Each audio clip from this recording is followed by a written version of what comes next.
Basilio Show.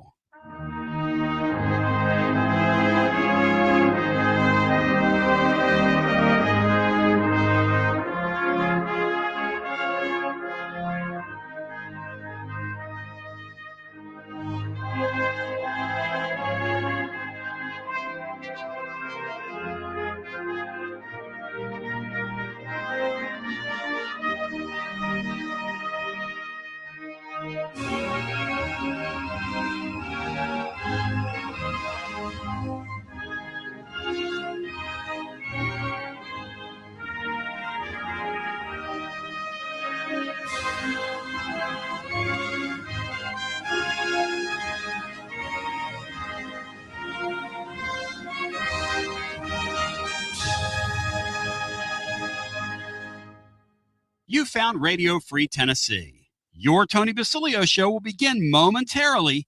Keep it locked in right here at TonyBasilio.com and on your Tony Basilio app. And hey, do us a favor.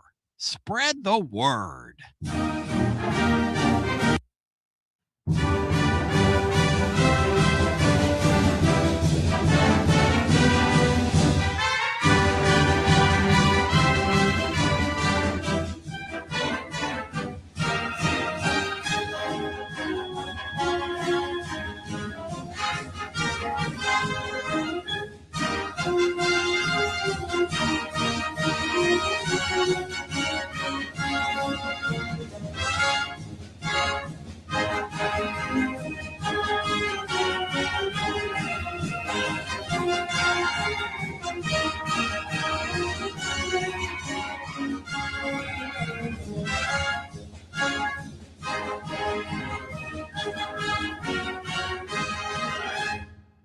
You found TonyBasilio.com, home of the Tony Basilio Show. In just a few minutes, we'll be right with you with another award-winning, action-packed edition of your Tony Basilio Show.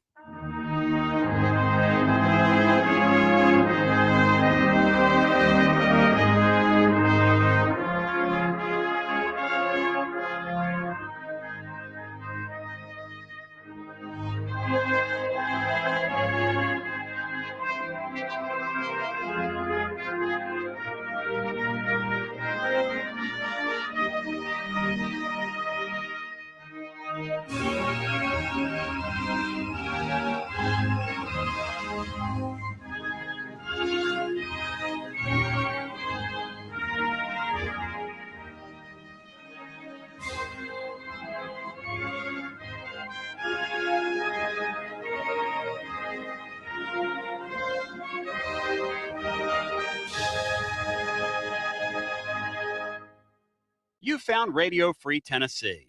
Your Tony Basilio Show will begin momentarily. Keep it locked in right here at TonyBasilio.com and on your Tony Basilio app. And hey, do us a favor. Spread the word.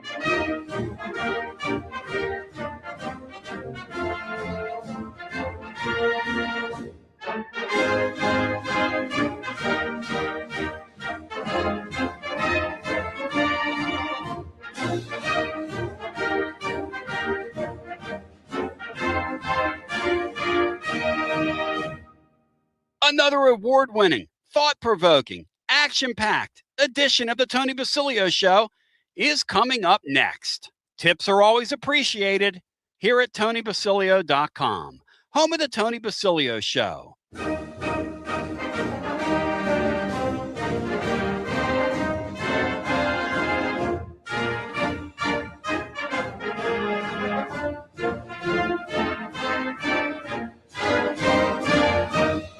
You're listening to FM 105.7 and AM 1340 WKGN Knoxville and W289CU Knoxville. Fan Run Radio. Tony Basilio and you, we got a lot to talk about today. We're 15 days out from Tennessee's opener. We're 8 days out from the beginning of the beginning of the beginning.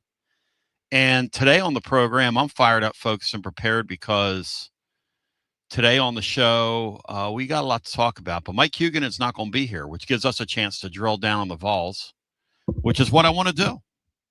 Because I'll tell you, as we sit here today, something just happened at practice that's a real reminder of just how dangerous the sport of college football is and why I've always been an advocate of these guys getting paid. Because it's a brutal sport. Now, let me look here. I'll share it with you in real time. I got a text from a friend who's at practice today. And the text was at 10:06 a.m. And the text was from Tennessee's practice field saying, hey, Andres Farouk, Tennessee's projected starting safety, just got hurt, and it did not look good. It did not look good. In fact, I was told his injury happened, and I quote, right in front of me. It looked as if, as he went to the ground, they were putting some kind of splint on. Here's the thing. I don't know if that's for precautionary reasons or whatever, but I'm just telling you what I'm hearing. And we've got eyes, we've got eyes on this, unfortunately. And then I was debating whether or not, because I know it's true, and I was texting with a couple people that cover this for a living, and I was debating whether or not to put it out when we hit the airwaves. And then the Bill Martin, who's a really good dude at UT, who's not really a game player. I respect Bill a lot. He comes forward and they release it. And the reason they release it is because they had people in there that were watching this. And what Tennessee's doing is they're letting some of their big dollar boosters go to these practices.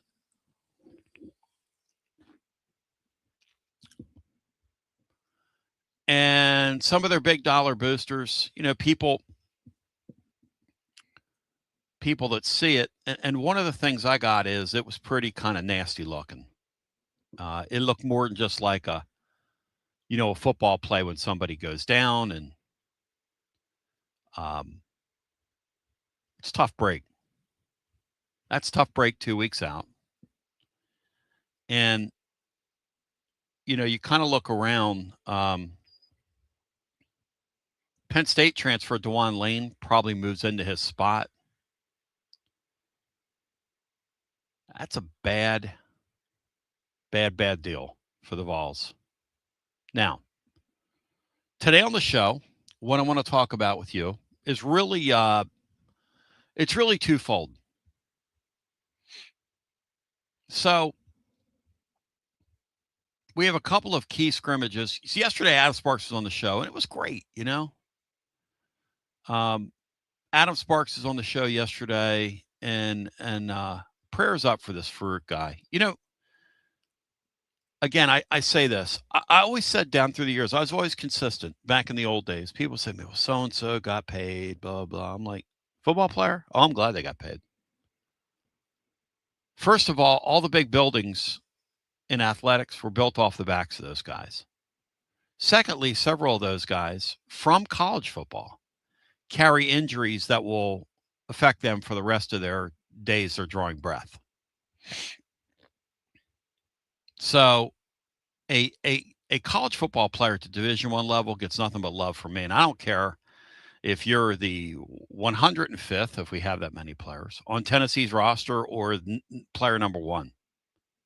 You go out there and do that, you're half nuts, first of all. And you're risking your life and limb, literally, every time you take the field, even when you go out and practice. And this is just a reminder of how dangerous, just how dangerous the whole thing is. And that's kind of where we are. But yeah, it's a rough deal, man.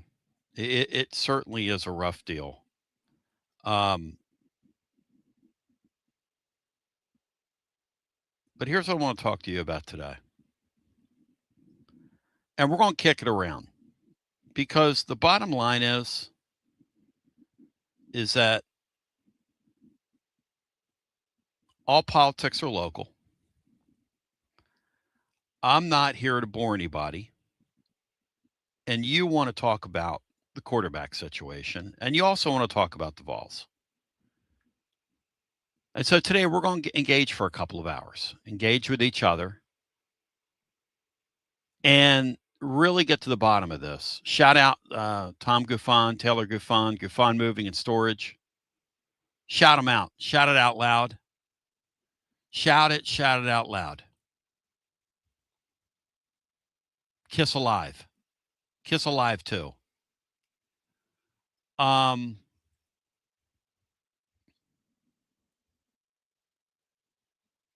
Question for you.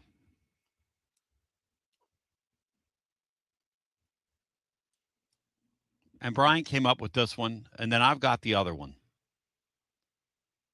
Brian, go ahead. Brian Hartman.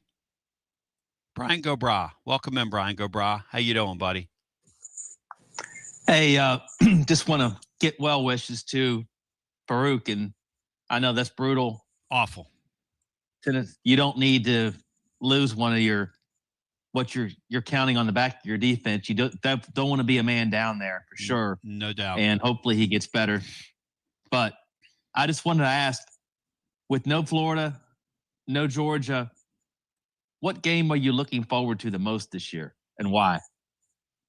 There's some intriguing options here. And there's probably no wrong answer. There's no right answer. But there's probably, I don't know, at least half the schedule you could probably make a case for.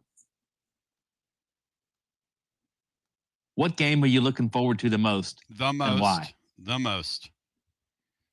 What game on that schedule? And there are no wrong answers to this. This is all we're looking at, a work of art, and we all draw something different from it. Each of these games in their own right could be a work of art. Here's the thing I'm going to ask you. Who are you cheering for to win the quarterback job? Yeah, I'm going to ask you that. You know why? Because it's the truth. You're rooting for one of these guys. It's the essence of being a fan. Now, it's a weird thing to root for one of these guys because you haven't seen either one of them really play. And we don't know if Faison Brandon is the second coming of Charlie Ward / Michael Vick / Jaden Daniels in college, or if he's just another 5-star guy that makes bad decisions in the moment. And we're not going to know till we get a full dose of him. Conversely, we don't know if George McIntyre, who incidentally is, 6'6", 6'7"? I'll give you a little insight on him, okay?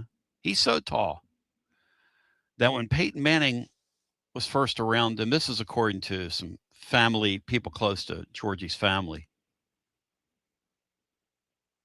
Manning said, hey, don't let them list you at your real height. Make them shave a couple inches off. Nobody wants a quarterback that tall. This guy's a big person. Now, he's a skinny guy because he's so tall, but he's a big guy. And he's had a pretty good camp. Who are you cheering for? Who were you cheering for to win the job? We've got 2 scrimmages. And then the third thing is the Hubber has said that the first game is not sold out. And it's some streak is in jeopardy for sellouts at UT. Now, I'm just trying to put all this together in my mind, because how can you have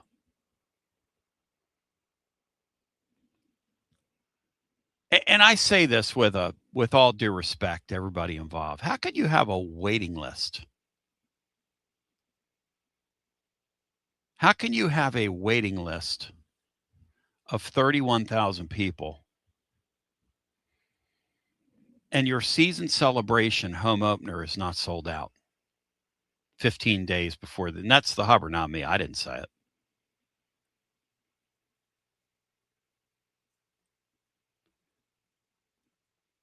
So you have a 30,000 seat waiting list, 31,000, Danny White's imaginary waiting list.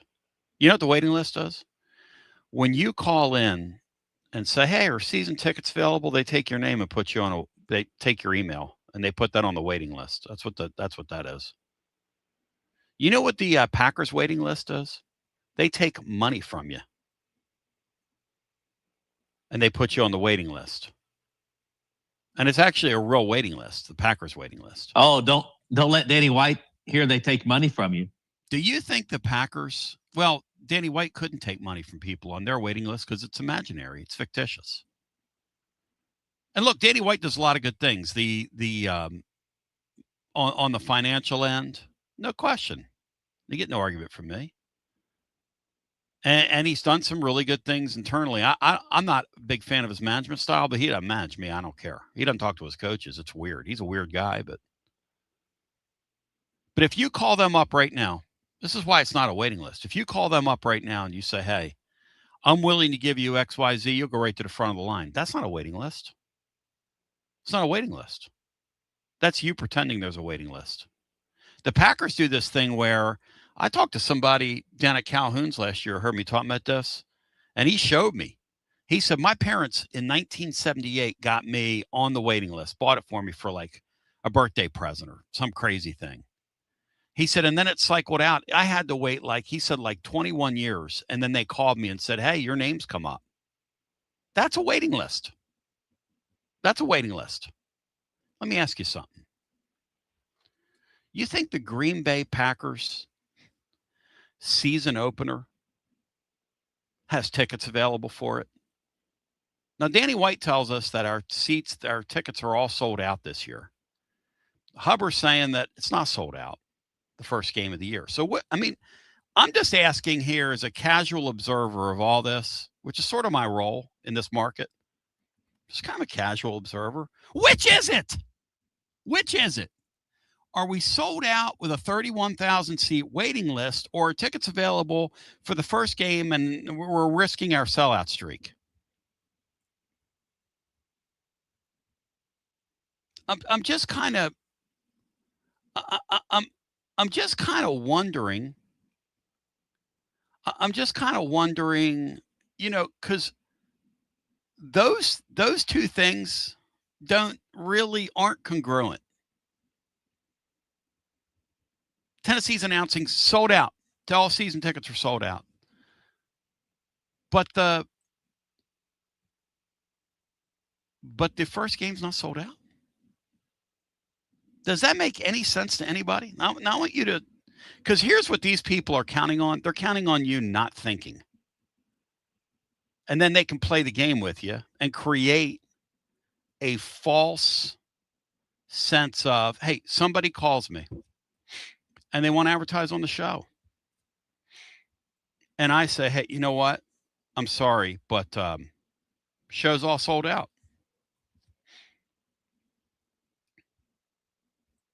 Oh, Tony, man, that sucks. I was really planning on, us using your show as part of our marketing plan. I'm sorry. Show sold out. But I'll tell you what. I've got XYZ sponsor in this slot. If you're willing to pay twice as much as this person's paying, I'll give you their slot.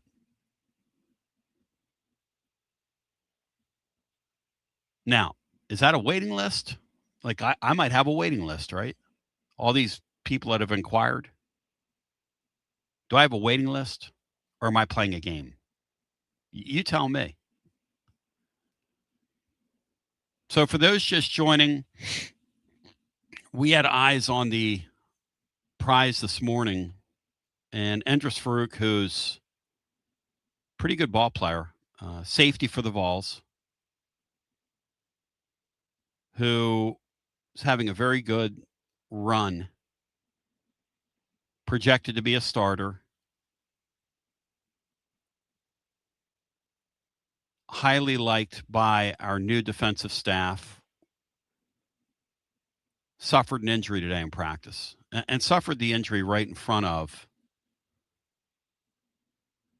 someone that we had there watching, who was an invited guest to the university. And I was told that it did not look good. And that was a little over an hour ago when it occurred. And Tennessee got out in front of it because he was helped from the field in the golf cart. And there were a bunch of people in there. And they just decided to get out in front of it. And Bill Martin issued something, and he was taken to UT's medical center, and it's not good. So, lower extremity injury of some sort. And that's kind of a bummer. Now, on the other side, we're going to take some calls. I got to ask you, when you look at that schedule coming up, and we'll go through some of these games, what's your one desert island football game for the Vols this year? The one you're looking forward to the most. Let me say this. Most people are going to say, most people are going to say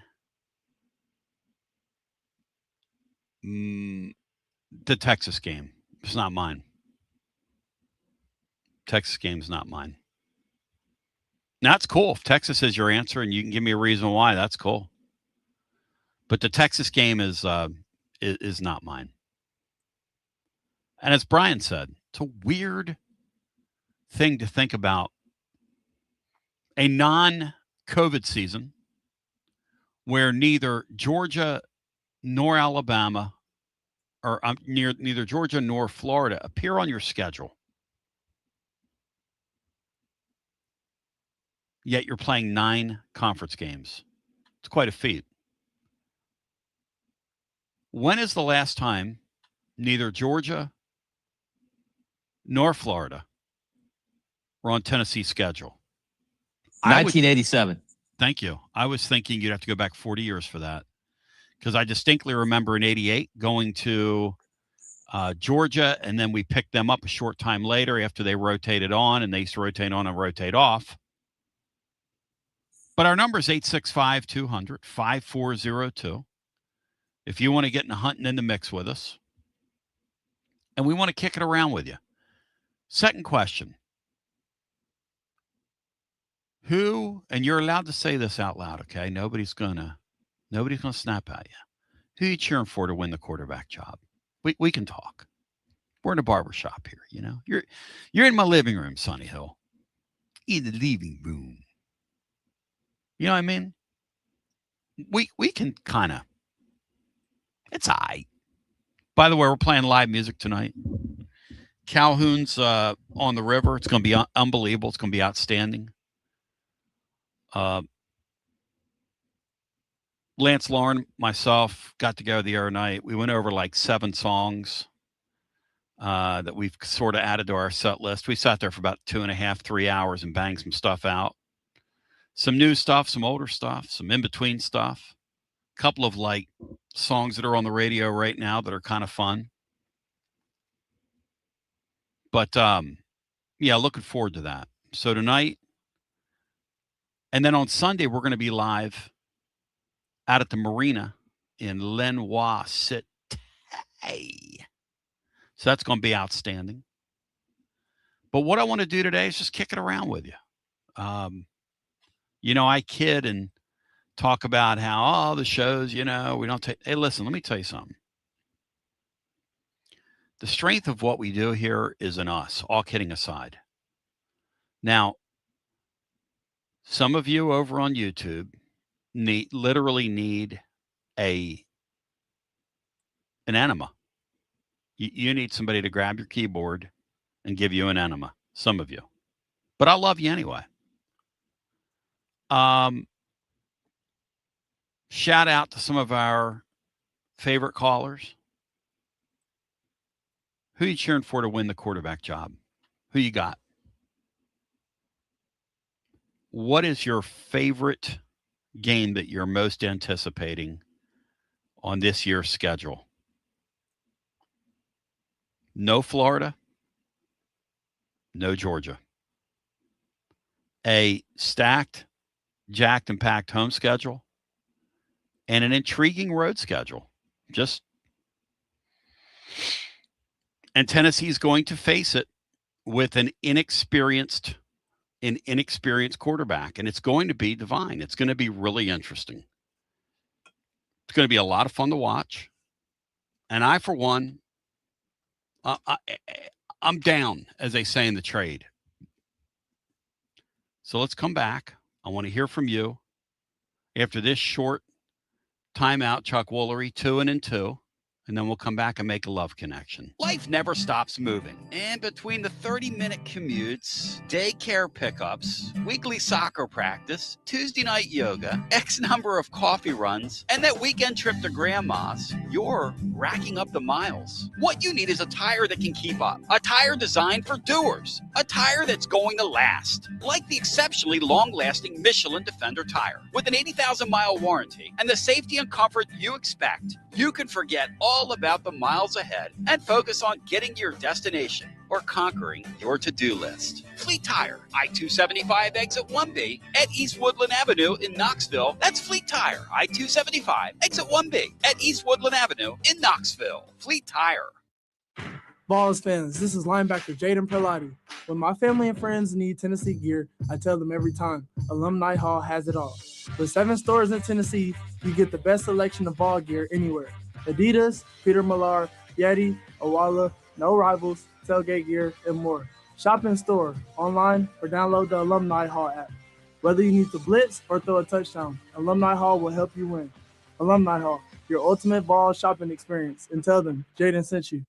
The High Noon line of hard seltzers is always a winner and always next level. High Noon vodka seltzers come in 14 flavors with real vodka and real fruit juice. Only 100 calories with no sugar added, and it's gluten-free. Personally, I'm partial black cherry and pineapple. 14 flavors. That's as many bad takes as I've got in a week. In the mood for a kick? Try High Noon vodka iced tea in 6 refreshing flavors, including peach and lemon, green tea, and half and half. Feeling adventurous? Check out High Noon tequila seltzer in 6 refreshing flavors, including my favorite, Blood Orange. High Noon Real Vodka. Real fruit juice. Live like the sun is always out. Brought to you by High Noon Spirits Company. Must be 21 and over to enjoy responsibly.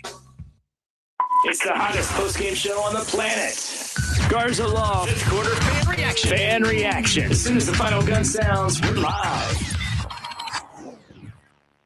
It's a huge weekend at Covenant Health Park with your Knoxville Smokies. They're kicking off the weekend with a feel-good Friday. And for Saturday, make sure to wear your orange and arrive early. It's Tennessee night. The first 1,000 fans through the gates will get a free Deshaun Bishop bobblehead and stay late for fireworks. Sunday, it's our day game of the week, and it's Crayola Day. First 1,000 kids will get to color their own lunchbox. And after the game, they can run the bases. Weekend plans, check. Get your tickets now at smokiesbaseball.com.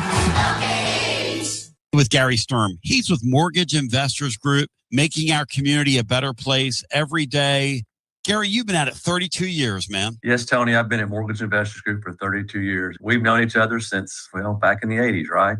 And we've gotten to know each other recently as our family has gotten involved with another mortgage. Through that whole process, you were a prince, just like Jeker. when he called you at 3 o'clock in the morning after a Tennessee loss. You've been giving your phone number out for a couple decades. And why is that, Gary? This is the biggest financial decision you're ever going to make. You don't want to trust somebody online, some 800 number. You want to call somebody like myself that's going to give you my number, and you can call me anytime. I'm there to help you. I'm there to help you and your family, and I appreciate that. I appreciate your trust in me. You can call me anytime. You can be like Jeker and call me at 2 a.m. and complain about the balls just like he did. I'd rather you call me about a mortgage, but that's okay. If you want to cry about the balls, we can do that too. I'm a ball at heart. You know that. And if you want to come in and meet with me face to face, I'm here. If you want to do it online, I'm here. That's fine. If you're curious if you can qualify to buy a house, people know the housing market's tough. That's what I'm here for. There's no obligation. You can call me anytime. I get you pre-qualified. Or maybe you've got a mortgage and you're thinking about refinancing. Maybe you want to shorten the term. Maybe you want to go to a 15-year. Who knows? But again, that's what I'm here for. It's what I've been here for 32 years. My number is 865-660-2648. It's 865-660-2648. Gary Sturm at Mortgage Investors Group, going to take great care of you. Got a plumbing or HVAC problem at home? Whether it's an AC that won't cool, a furnace acting up, a clogged drain, or a water heater problem, Pipe Wrench Home Services is ready to help. Right now, get 15% off any HVAC or plumbing repair when you schedule service with Pipe Wrench Home Services. Our licensed technicians are equipped to diagnose the issue, explain your options, and get the repair done right the first time. Don't let a small problem turn into a major headache. That strange noise from your air conditioner, the water heater that's not keeping up, or the drain that keeps backing up won't fix itself. The longer you wait, the bigger the problem can become. At Pipe Wrench Home Services, we make repairs simple with friendly technicians and fast, reliable service that you can count on. We'll arrive ready to identify the problem and get your home back to normal as quickly as possible. Take advantage of 15% off any HVAC or plumbing repair and schedule your appointment today at pipewrench.com. And as always, same-day service guaranteed or the visit is free. Restrictions may apply. Eligible for repairs up to $5,000. Visit pipewrench.com for details. Are you tired of hiding your smile because of crooked teeth? At Knoxville Smiles, we've got the perfect solution. Invisalign. No metal, no wires, just clear, comfortable aligners that straighten your teeth without anyone noticing.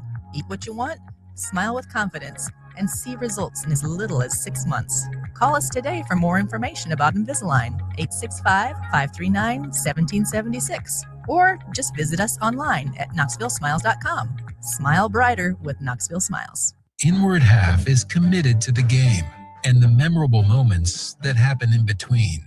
From the tee box to the tailgate, from the green to the big game. For the first birdie with Dad, the first big win with Mom. Friday night lights, Saturday superstitions, Sunday traditions. Fall into the comfort and unparalleled performance of Inward Half. This fall, enjoy the walk-in.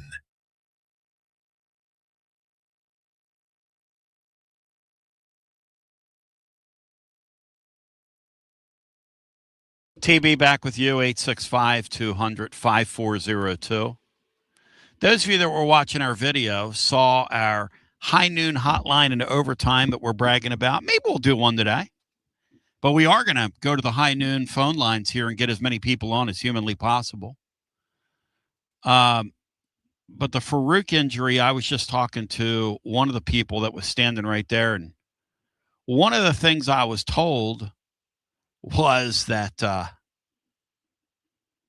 when the injury occurred, they immediately got everybody away from it because it was kind of, not good. And that's when you know you're not dealing with a garden variety injury. You've got your folks out there, your invited guests at your practice, etc. And you kind of know at that point, not good. Not a doctor. Don't play one on the radio. Do know that when they bring a splint out, not a good sign. Of course, they do all this stuff for precautionary reasons, as we know. But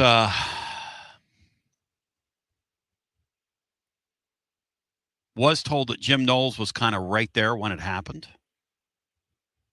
And Andres Farouk went down. And, man, I hate that. It's a brutal sport. Total nightmare to have something like that happen in camp. That's why they hit less and less. Less and less and less and less and less and less and less as time goes on. Tomorrow, there's a pivotal scrimmage. Today's injury occurred on the practice field. Tomorrow, they go to Neyland Stadium, and it gets real. And you're playing for keeps. The quarterback position, according to Adam Sparks yesterday and others that are around this, appears up for grabs. Who knows whether or not that's true? But here's a question for you. Is Bino's out today? He's on assignment, chasing his softball swing. I love Bino. Guy's still out there playing baseball, softball. Guy stays in great shape. Mike Huguenin's absence today is presented by our friends. Say it loud and say it proud. Gufon Moving and Storage. I miss you, Hughie. Miss you, Hughie. Miss you, Hughie. But the biggest nightmare that you can have in camp is to have one of these injuries. It's brutal. Let's go to the phones. 865-200-5402. Oh. What is your one desert island game for the upcoming season that you're looking forward to? Who are you cheering for to win the starting quarterback job? So, look, we're talking about the Farouk injury with our source that was there, and I just got a little download on the practice. I said, well, what'd you see from the quarterbacks? And he said, man, both guys were throwing the ball. Both guys looked pretty good in that practice.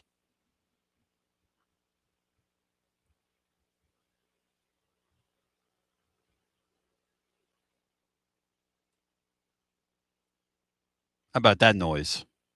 Let's go to the phones. Hello and welcome in. You are on our Friday edition. Welcome in. Tony Hi. B. Yep. It's Zach in E-Town. What is up, my man? Hey, Zachy, welcome in. What is cracking? This injury to Farouk, was this the kind of injury? Back in the 90s, there was a guy for the Jets that got injured. You know, the guy that gave the thumbs up. Is that the kind of thing we're talking about? Oh, I wasn't injury? There. I have no idea. I have no. Oh man. Okay. You mean the Utley guy, the lineman? I think that's yeah. He gave like a thumbs up as he was being taken off. I think he had a head injury. This is just a lower. This might be a lower leg injury.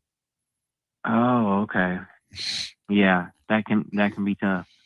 I hate to hear that, but hopefully he can get mended up. The game that I'm looking forward to is actually, and Tony, you might be interested in this. I don't know. Is the Georgia Tech game in Atlanta on Saturday night? Mm-hmm.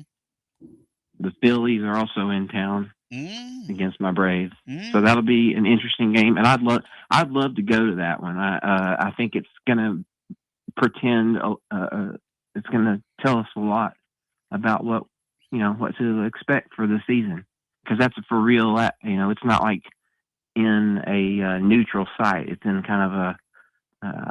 I've never been in the Georgia Tech Stadium, but I think it'll be a nice little test. Yeah. Let me say this about Grant Field, Bobby Dodd Stadium. First of all, I'd recommend it to anybody. You feel like you're in. It's a shame that Georgia Tech's football is not a little better, because the stadium itself deserves to have a great team in that stadium. It's small. The sight lines are very good in that stadium. There's not a bad seat. Not a bad seat in that house.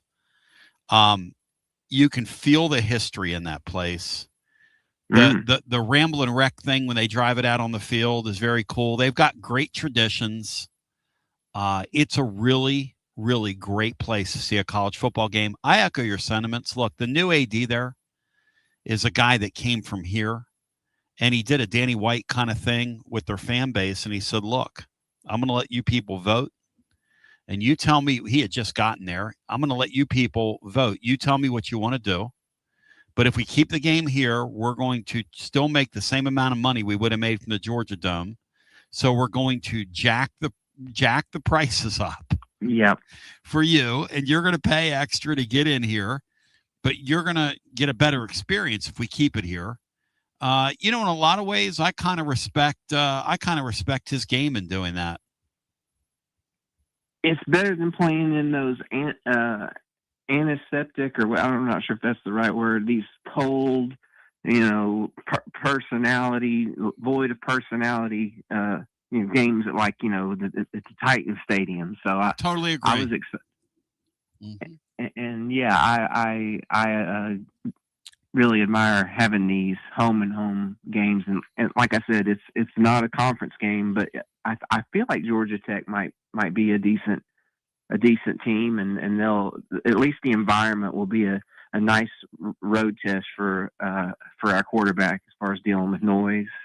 And I was looking, the tickets are kind of expensive, but still not anywhere close to a mid-tier game at Neyland, which is what are they? What are they going for? Well, what Texas?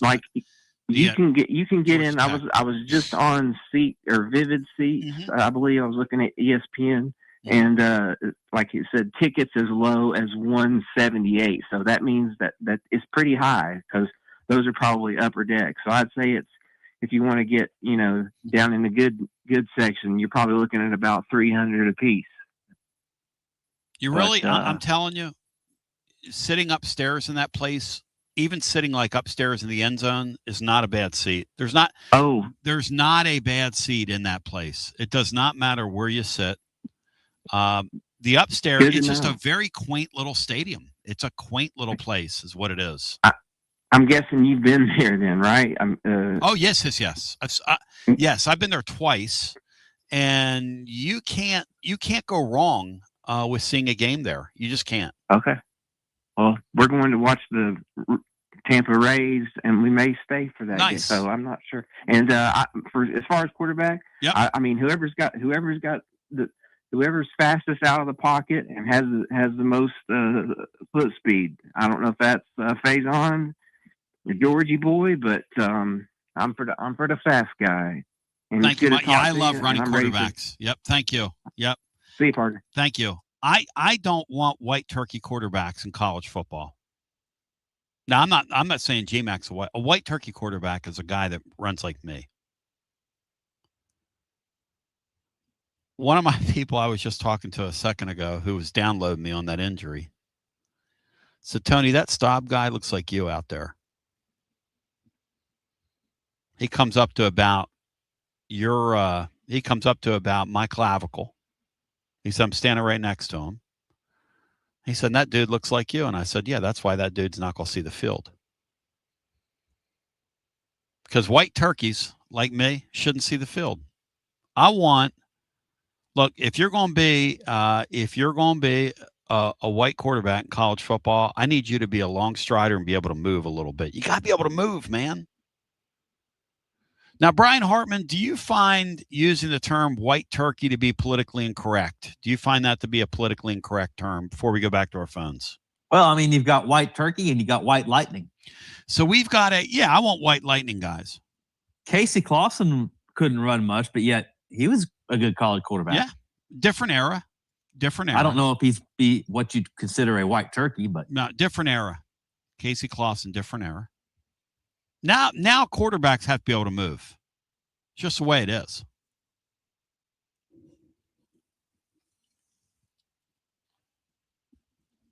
Quarterbacks got to be more athletic now.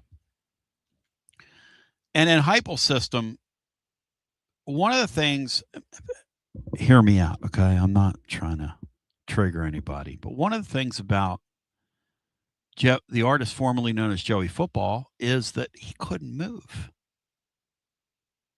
Great thrower of the long ball. But if you put some wheels on him,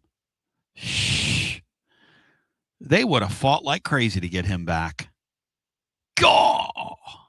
Let's go back to the phones. 865-200-5402 on a day where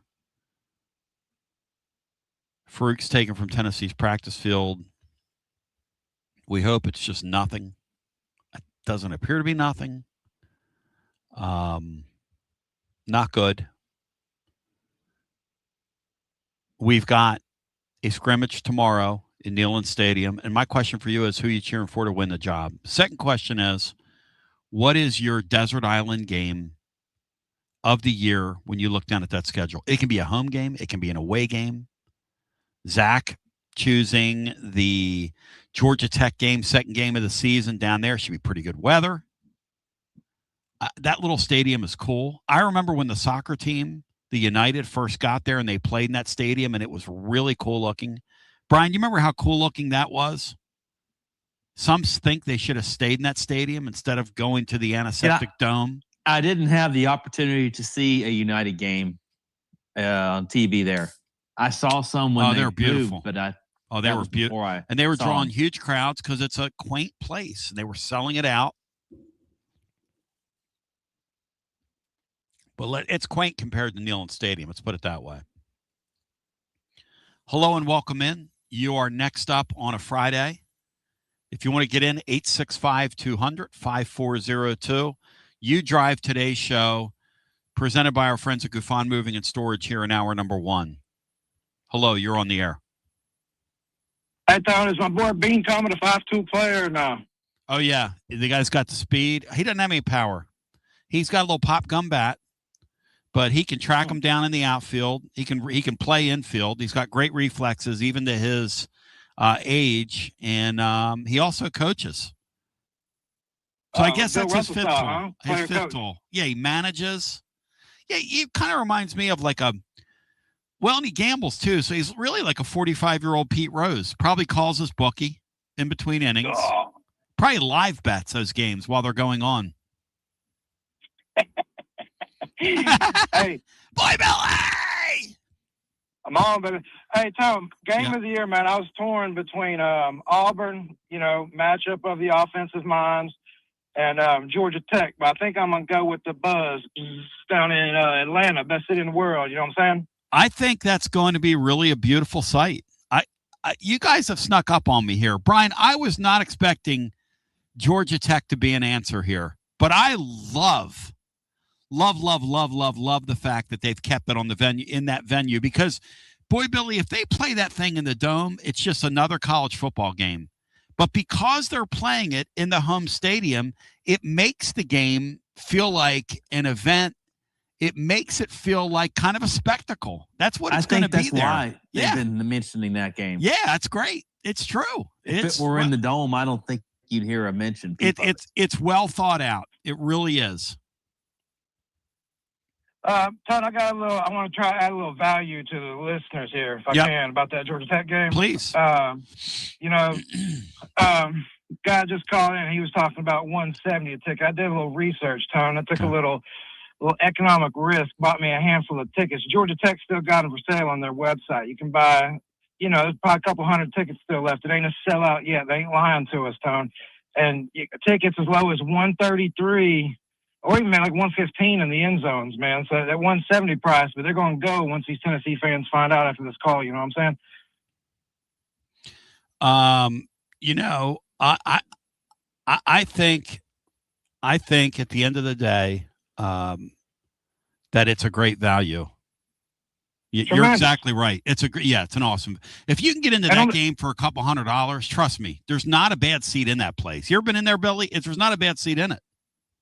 No, I've been to Atlanta about 100 times. I've never been there, but it's only 50,000 people in the stadium. So I mean, once these Tennessee people make their mind up, they're going down there. Yeah, it's going to fill up. That price is going to go up. So you might want to act quick if you're thinking about it. You know what I'm saying? So you jumped on it. You bought a handful at $100. Different prices at different. But I got some nice seats for 133, like real nice seats. The other thing is, you also get a pretty good look at like Atlanta skyline. You're sort of in that downtown. Oh, yeah. You're right off I-75. The varsity literally is like right across the street if you want to go over there and get you some pregame agita. What do you have? Gotcha. What do you have? Hey, I was in the varsity one time, and Laura said, "Stop it. You're going to get our food spit in." And I said to this lady, she said, I started asking her questions about their hot dogs. I started being like Derek Dooley, Brian, asking her about, she goes, "What do you have? What do you have?" And I asked her a question, and she looked at the person right behind me and said, "What do you have? What do you have? What do you have?" Just went right over me, boy, Billy. To act like Derek Dooley, you got to tell him how to make the hot dog. She was not. She was not in the mood. She was not in the mood. I get you. Nobody's got time for you. Hey, I had a little Mike Leach RIP dog story I wanted to build on. Dog story. Okay. Yesterday. Okay. Yes. You got a minute? Hit it. Hit it. So when this is straight from Mike Leach's autobiography. So I don't want you thinking I'm out here pulling your leg, man. I got a memory like a steel trap, so I remember this story. He was a little kid, and this neighbor dog was just messing with him all the time. He got some new fancy baseball glove, and the dog came and urinated all over it, and he was all mad. And his dad told him, man, dog's going to be dogs. Then a couple months later, the dog keeps messing with him, but he's having a camp out in his backyard. He wants to sleep outside overnight. He's got everything set up, man. He's got his tent, sleeping bag, all kind of toys and crap, probably a Game Boy or something. And that dog stuck in that tent when he was back in the house and just urinated all over everything in his tent. He went in, and his dad told him, Mike, the dog's just marking his territory. That's what they do. Anything that they want to claim as theirs, they just go and pee on it. And it's kind of like your dog did a little bit in a way. So Mike Leach, outside the box thinker, that dog came over one day messing with him. He grabbed him by the collar and took him behind his house. And little 12-year-old Mike Leach pulled his pants down and peed all over that dog's face. And that dog never messed with him again, he said. Oh. What'd he do?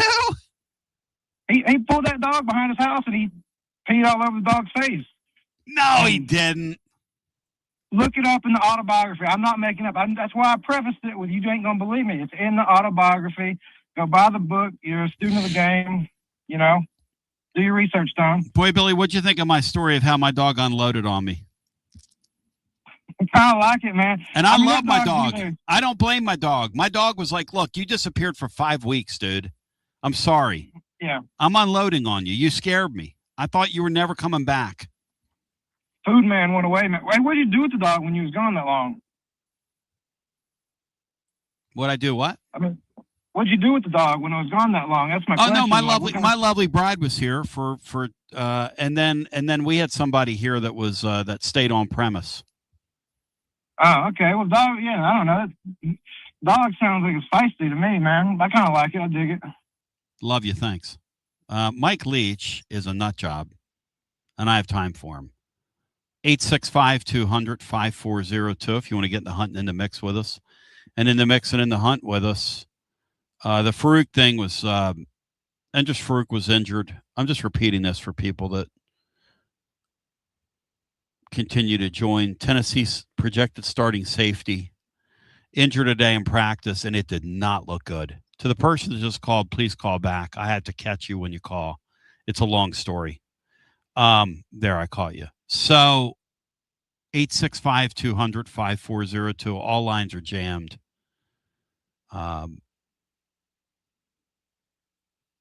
He was in a lot of pain.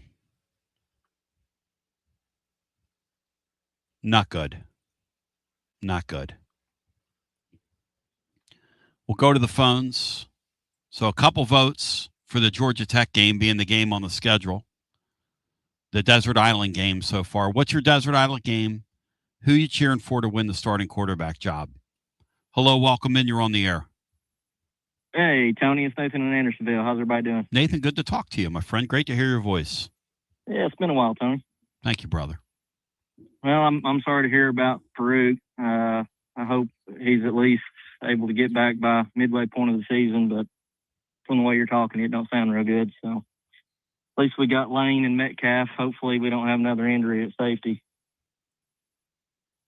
Yeah, you're exactly right. The thing about all those positions is, in the NIL era, you're like one more injury away from it being a problem. Like with all these teams. Yeah. Because you cannot stockpile players like you once did. You just can't. In the old days. No, we have three, serviceable safeties, and that's it. And now one of them's gone. So that's right.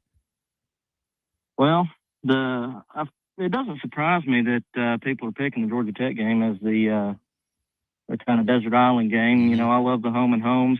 Yep. I think in 2028 we're supposed to play West Virginia in Charlotte, and I wish that was a home and home. I don't understand. And Danny said we're going to get away from that. Why are we doing that? Well, shouldn't we advance past that? We've got a $250 million budget. We only be taking our fans to Charlotte. No. And can you just imagine, like, our necks mixing with their necks up there in Morgantown? That's the whole point. I want like an international incident, you know? Yeah. Oh, you'd have to bring in the National Guard. Yes. Anyway, well, the game I'm most looking forward to is Auburn. My brother and I are going. I was actually at the last Auburn game when they beat the brakes off of us in 2013. But that's just a classic SEC matchup. I mean, you look at some of those games in the 80s and in the 90s, it's a helmet game for me. Two classic teams. I'm excited about it. It's going to be fun having Goalish back. There's going to be some smoke around the game, so that's what I'm most looking forward to. Doesn't matter what the record of both those teams is coming in. You're exactly right. There's going to be a ton of smoke around that game. It's going to be extremely interesting. And I'll tell you this, for the record, Nathan, it's a game we better not lose. Oh, absolutely. Are you echoing that? Are you echoing me here? Because that would not be good. Yeah. Yeah, that's the one home game. I mean, we've got a fairly tough home schedule this year. That's the one that, like, you can't lose. By the way, you can lose all the others.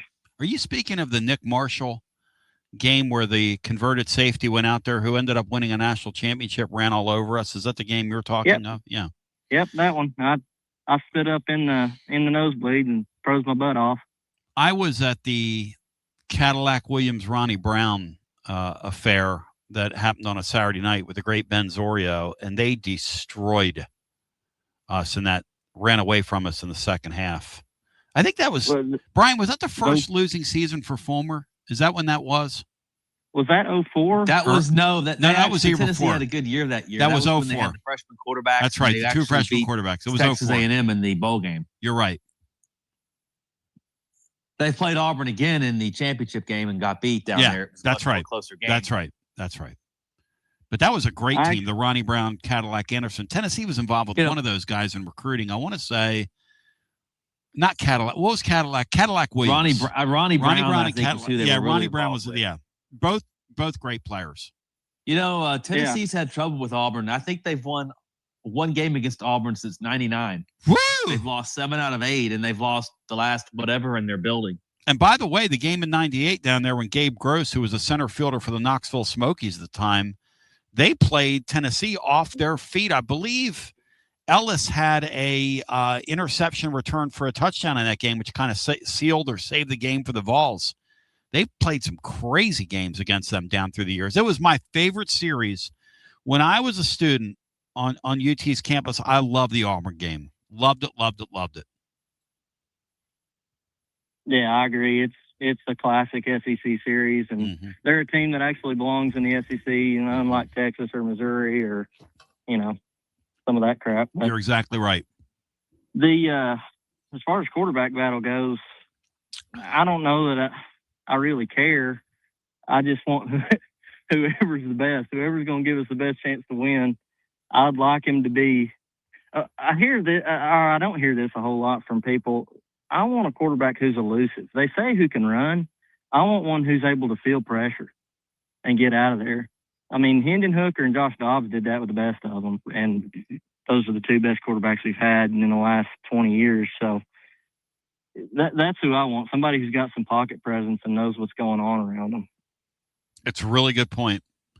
The awareness factor and having that quarterback out there that has that innate ability to feel the game. Not everybody does, man. A lot of all these guys are physically skilled or they wouldn't be there, but that innate ability to feel what's around you is that's a God-given thing. Yeah, well, and that's like y'all were talking yesterday, I guess it was. They're not hitting these guys. You're not going to be able to see that till you get into the Furman game, at least. And even then, I don't know how much of a pass rush they're going to give you. So, yeah. The thing about this McIntyre guy, though, is with his stature, I mean, he is a huge human being. He can tower over that line. He can tower over the line of scrimmage. I wonder if that's an advantage, or I wonder if, because Manning told him, hey, make them shave a few inches off of you. Yeah. Isn't that wild that you can almost be too tall? But then again, if he's so tall, Randall Cunningham, I'm not comparing him to Randall Cunningham. Randall Cunningham was spindly like that as well, but he was able to really move his legs, and he had that ability to jump out of the way of people and almost be like a claymation character out there on the field. So you can use that to your advantage too, having real long limbs. And there is also such a thing when you have long limbs as a big strider, or a long strider, as they say. They don't look like they're moving very fast, but they cover a ton of ground because they're taller than you are. Yeah. Well, Randy Moss was that way, being 6'5". I mean, he just flew down the field, but he didn't look like he was running as fast as everybody. Yes. Thank you, my friend. Like I said, great call. I don't really care. Just whoever wins the job, I hope they're. I guess it's a good thing too, Tony, because it sounds like we got two serviceable quarterbacks. So if one goes down, at least you don't have a big drop off at the end. But I'll hang up. Good talking to y'all. Thank you, my friend. Good talking to you.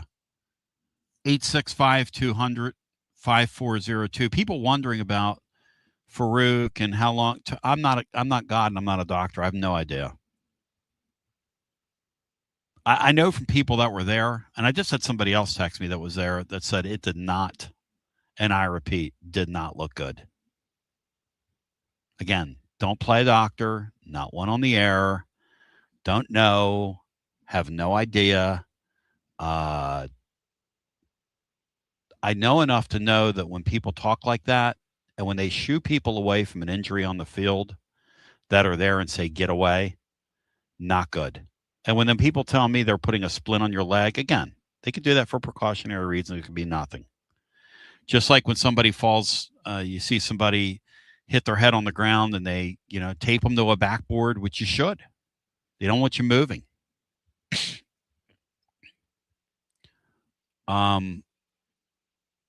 It's just another reminder of why I've always been in favor of college football players being paid. And when I say always, I mean always. As in, from the time I realized what I was watching, that is a brutal sport. Okay? Brutal sport. And so, and really, if we think about it, played for our, kind of our pleasure. I don't know how to put it. Man, you hate seeing people get hurt, and injuries are a part of it. But you hate it, nonetheless. At least I hate it. Question is, what game's a desert island game for you this year? There are no wrong answers. What? And then the other question is, who do you want to win the quarterback job? So far, we're an hour into the show. Nobody's given me a name. People are giving me attributes of what they want the quarterback to be. I think that's interesting. Are people being honest, Bri, about it by not giving us a name? Are they being honest here? Yeah, I think a lot of it's just that they haven't seen either guy play. And one of them was a 5-star and one's a 4-star, right? Yes. So it's almost as if they kind of hate to put it out there that they want this guy to win because they know the other guy's going to leave and they don't want to. You know it's inevitable, but you still don't want to face that. Because you don't want him to go somewhere else and then come back and haunt you. We come back on the other side. You're next level. I'm for you, not against you. We're going to get some more calls in. Continue the conversation as promised. Wall to wall.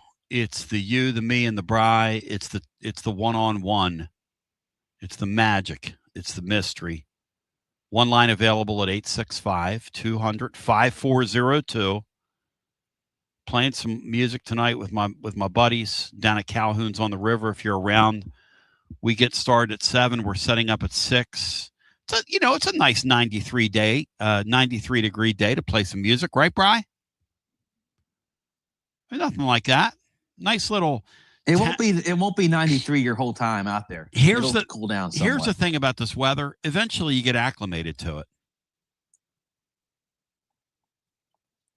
I was in July, in the Philly area, and I heard that it was the hottest July in the history of records there, And I kept saying to my brother, God, it's hot today. And he kept going, Tony, it's summer. He wouldn't sell for it. I'm like, no. But it's really hot.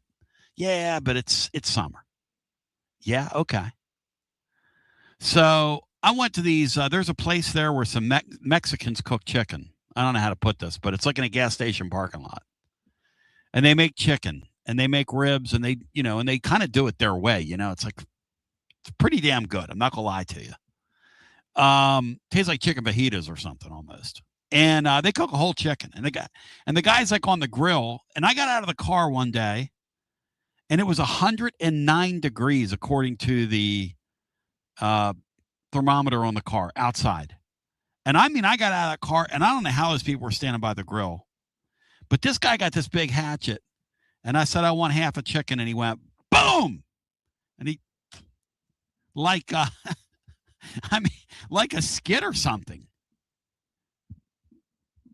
And he was over there cooking on a grill. And I'm like, God.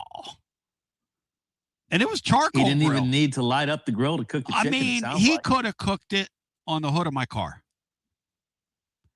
But anyway, we come back on the other side. 865-200-5402. We are having a wonderful time today. And it's a beautiful, beautiful thing. We continue on the other side as we roll it on back with you. Hour 2, all lines are jammed. Great phone calls first hour. What's your Desert Island game of the year? And then who do you want to win the quarterback position on a day where Farouk gets hurt at practice? More after this. You're listening to FM 105.7 and AM 1340, WKGN Knoxville and W289CU Knoxville, Fan Run Radio.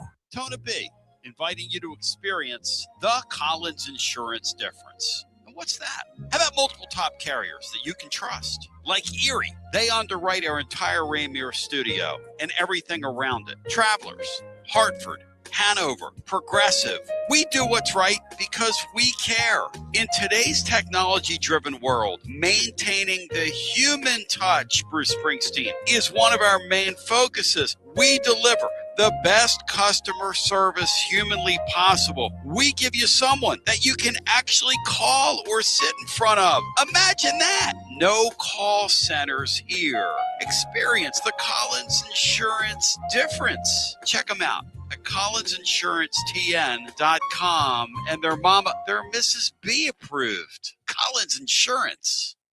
TB with a few serious questions. You feeling tired? Foggy, you gaining weight, or you just don't feel like yourself anymore? Hormone therapy is finally becoming mainstream, but it's truly something my man, Dr. Tom Rogers, has been doing for over 20 years. Dr. Rogers at Performance Medicine wants you to feel your best, and he treats both males and females. So guys, we can do this as a family.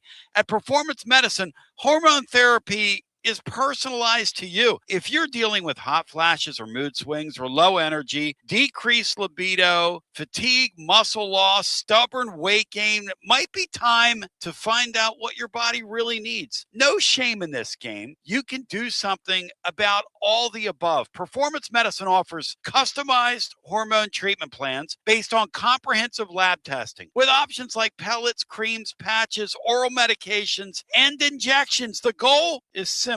Help you feel like yourself again. Next level. Make your life better. Take it to the higher plane. Visit performancemedicine.net. Schedule your consultation today. You'll feel your best with Performance Medicine.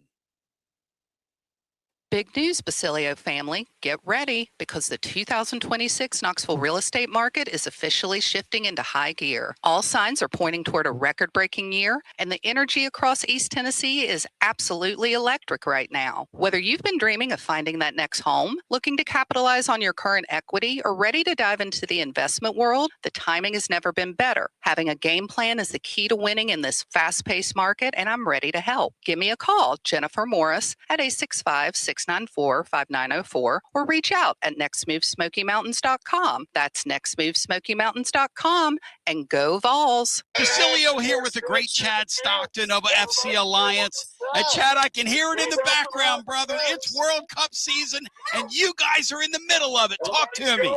We are excited. Our U9 through U12 trials just kicked off today for our locations in Knoxville and in Johnson City. So we're ready to offer any player top-level competition, top-level training anywhere they want to be in Northeast Tennessee. In our programs, we offer competitive play for anywhere from 9-year-olds to 19-year-olds.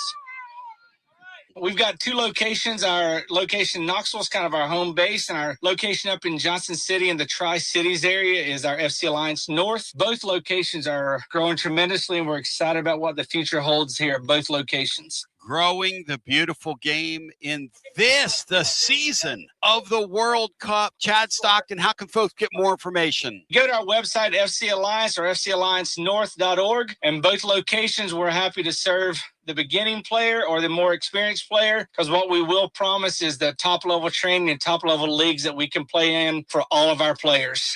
Growing the beautiful game in Knoxville and now also in the Tri-Cities. FC Alliance. Thank you, Chad Stockton. Thanks, buddy. Okay, so we really need uniforms and equipment for this season. Can I trust you with that? Cool, I'll just order them online. What? Yeah, I'm going to hop online and I'm going to get them ordered. Hold up, that's not a good idea. We shouldn't just spend money on some random online retailer, okay? I mean, it seems pretty convenient. Trust me, it's a terrible idea. Let me simplify this for you. SM Athletics. Okay, how do you pronounce it? SM Athletics? They're the go-to for uniforms and equipment, whether it's for universities, high schools, youth leagues, you name it. So why wouldn't you rather go with professionals who can guide us through the process, design the perfect uniforms, and deliver the best equipment? Yeah, I guess that makes sense. What's the name again? SM Athletics. Right. It's definitely smarter to go with a company that emphasizes customer service, fair pricing, and, of course, excellent products. Exactly. So, yeah, I guess it's settled then. For uniforms and equipment for all sports, it's SM Athletics. When a dangerous, overgrown, or storm-damaged tree is threatening your home, your car, or your family, don't risk it. Call ECR Total Landscapes, your local tree-cutting experts. From precision tree removal and trimming to emergency storm cleanup, ECR Total Landscapes has the equipment and the experience to get the job done safely and efficiently. Call today to set up your free estimate, 865-384-2012, or just go online to ecrtotallandscapes.com. The High Noon line of hard seltzers is always a winner and always next level. High Noon vodka seltzers come in 14 flavors with real vodka and real fruit juice. Only 100 calories with no sugar added, and it's gluten-free. Personally, I'm partial black cherry and pineapple. 14 flavors. That's as many bad takes as I've got in a week. In the mood for a kick? Try High Noon vodka iced tea in 6 refreshing flavors, including peach and lemon, green tea, and half and half. Feeling adventurous? Check out High Noon tequila seltzer in 6 refreshing flavors, including my favorite, blood orange. High Noon real vodka, real fruit juice. Live like the sun is always out. Brought to you by High Noon Spirits Company. Must be 21 and over to enjoy responsibly. Preparing food for a big gathering can really take it out of you. That's why you need to call Calhoun's and check out their selection of party platters. Whether you're hosting a party for the big game, a reunion, or just an everyday gathering, a Calhoun's party platter is next level. Choose from Calhoun's always excellent chicken tenders, fly with Calhoun's wings, or boneless wings with a variety of dipping sauces, award-winning next-level melt-in-your-mouth barbecue ribs, or delicious spinach artichoke dip, or get one of each. Plus, if you're doing burgers or sandwiches, Calhoun's has lots of side dishes like spinach Maria, baked cinnamon apples, Smoky Mountain baked beans, or creamy coleslaw. Available in pints, quarts, and gallons. And to finish things off, pick up one of Calhoun's great desserts to go, including homemade cheesecake or key lime pie. Calhoun's, simply your go-to party headquarters. With 9 locations all over East Tennessee, you can order online and just pick it up. Calhoun's, one of the Copper Cellar family of restaurants, along with Chesapeake's, Copper Cellar, Corner 16, Cherokee Grill, and Smoky Mountain Brewery. Eat local, eat good. Nothing makes you realize how much you rely on your air conditioner like a scorching hot day in East Tennessee. You want more than a technician. You want someone you can trust. Schedule Pipe Wrench's $79 AC tune-up now because the heat is here. Our certified technicians inspect, clean, and fine-tune your HVAC system to help it run efficiently and reliably while reducing the risk of breakdowns when you need it most. And while we're there, we can also recommend ways to improve your indoor air quality for cleaner, healthier air throughout your home. For more than 20 years, homeowners across Knoxville, Maryville, Oak Ridge, and surrounding communities have trusted Pipe Wrench Home Services for dependable comfort. And with our same-day service guarantee, you won't be left waiting when comfort matters most. Schedule your $79 AC tune-up today at pipewrench.com. Same-day service guaranteed, or the visit is free. Offer valid on standard systems only. Visit pipewrench.com for details. Basilio here with my buddy, Connexio Kristen. Hey, Tony. Good to see ya. Connexio builds fleet technology that helps transportation and logistics companies win big. Live GPS, easy ELD and compliance tools, AI dash cameras, and asset tracking, all backed by the .1 U.S. customer support team. Want a better playbook for your operations? Visit Connexio.com/Tony. That's KONEXIAL.com/Tony. Connexio, built for drivers, trusted by fleets, and proud Vol fans. Tona B and you, thank you, Connexio Kristen. You're loved and appreciated. Perhaps we do a high noon overdrive overtime as we take you up to the playbook with William Pattison over on the Fan Run. My name is Basilio from the second floor. Today we started the show with the somber, sad news about Endris Farouk getting hurt today on the practice field. Lower leg injury of some sort. And as I was telling you, we were debating whether or not to put it out there or wait for UT to release it and how do you handle something like that. But we knew it wasn't good. And we don't know the extent of it. We do know that it happened in front of a couple people who have reached out to me now who both said it was not good. Like, you watch enough of this and you know, I mean, sometimes you can get fooled. Sometimes something can happen in front of you and you think it's not good, and then it's, you know, guys bounce back. And sometimes it happens in front of you and you hear somebody laying on the ground writhing in pain, and it's bad deal, and they get you away from it. And this was the latter. And so you hate things like that. But here we are on a Friday. We come together. And the high noon phone lines have been burning up. All lines are jammed today. We're getting close. You know, we're 15 days after the start of the season. And the scrimmage is tomorrow, the first key scrimmage in Neyland Stadium. And here's the question for you. Who do you want to win the quarterback job? Second question is, what is your Desert Island game of the year? You've got one. So far, the Georgia Tech game has been said by a few people. The Auburn game has been mentioned. Brian Hartman, before we go to the phones, what is yours? And then we go back to the phones. Well, I like the Auburn game because of the tradition that it brings. It's been so long since they've been to Neyland.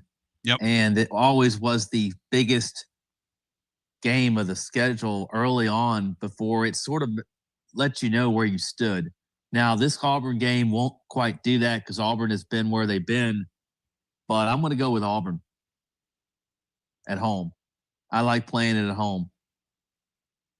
Back to the phones just because of the old school nature of it. I love that. I love the series. I think those two teams and what they represent. And Danny's waiting list is saying, and we are sold out, Tony. Danny's waiting list over on YouTube. I'm not here to argue with you, but I am going to go to the phones. I do want to read something from the VolQuest staff, Danny, that you know very well. 5 of Tennessee's football 7 home games are sold out, but the 27-game home sellout streak in Neyland Stadium is still in question. Limited tickets remain available for the season opener against Furman. I don't understand how the stadium sold out, but limited tickets remain. You think limited tickets remain through the Green Bay Packers for their season opener with their waiting list? Oh, they have a real wait. I'm sorry. They have a real waiting list. Like a legitimately, you know who has waiting lists? Teams that have won like 4 national championships in a row. They have waiting lists. Tennessee football does not have a waiting list for their season tickets. I'm sorry. Hello and welcome in. You are on our Friday edition. Hey, Tony, it's Blake from Chattanooga. Hey, Blake, welcome in. So which one do you want first? Do you want the quarterback I'm pulling for, or the game first?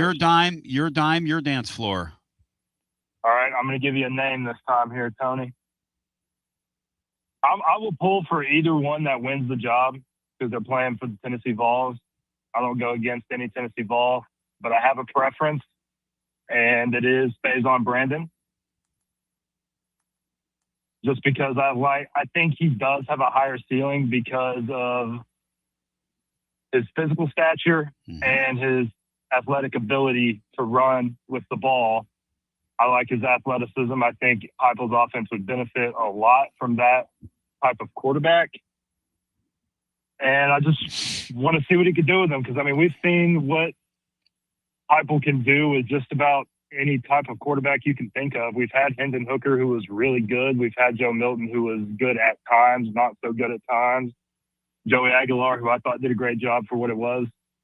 I want to see somebody as highly rated as Faison's been and highly hyped as he's been with some athleticism come in and take over.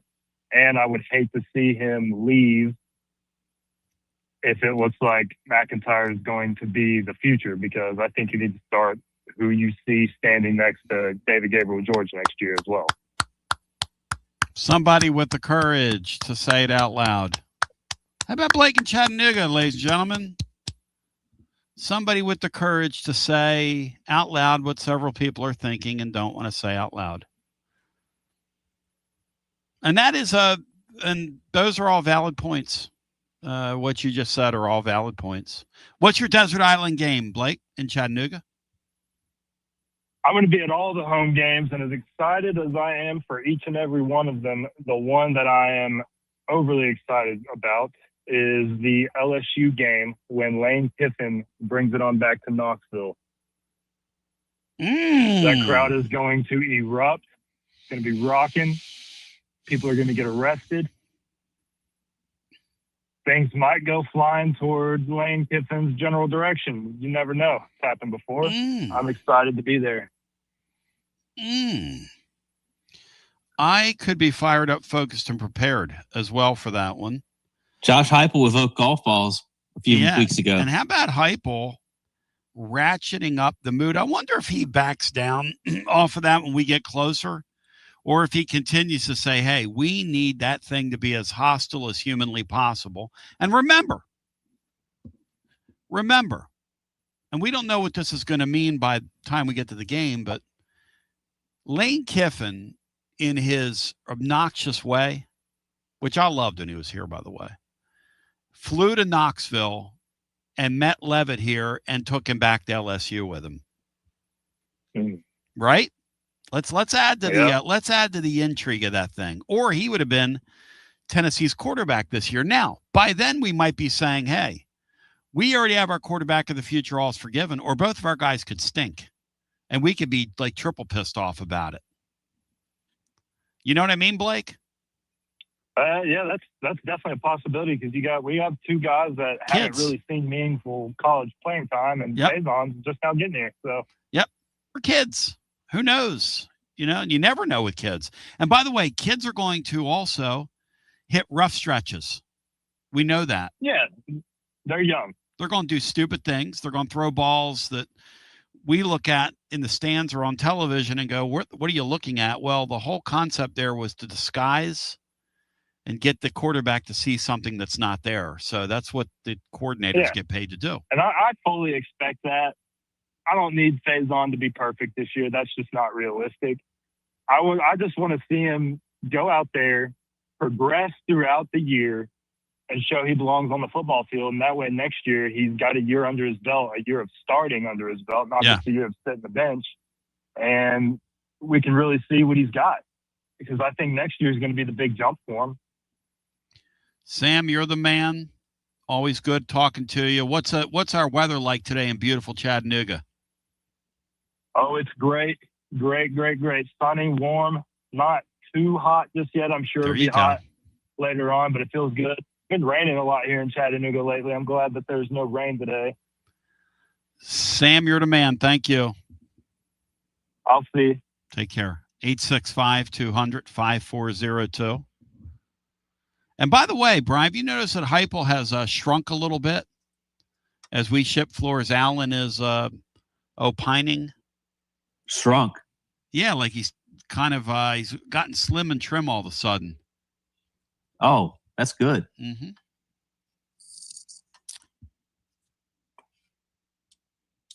Yeah, that's good. Mm-hmm.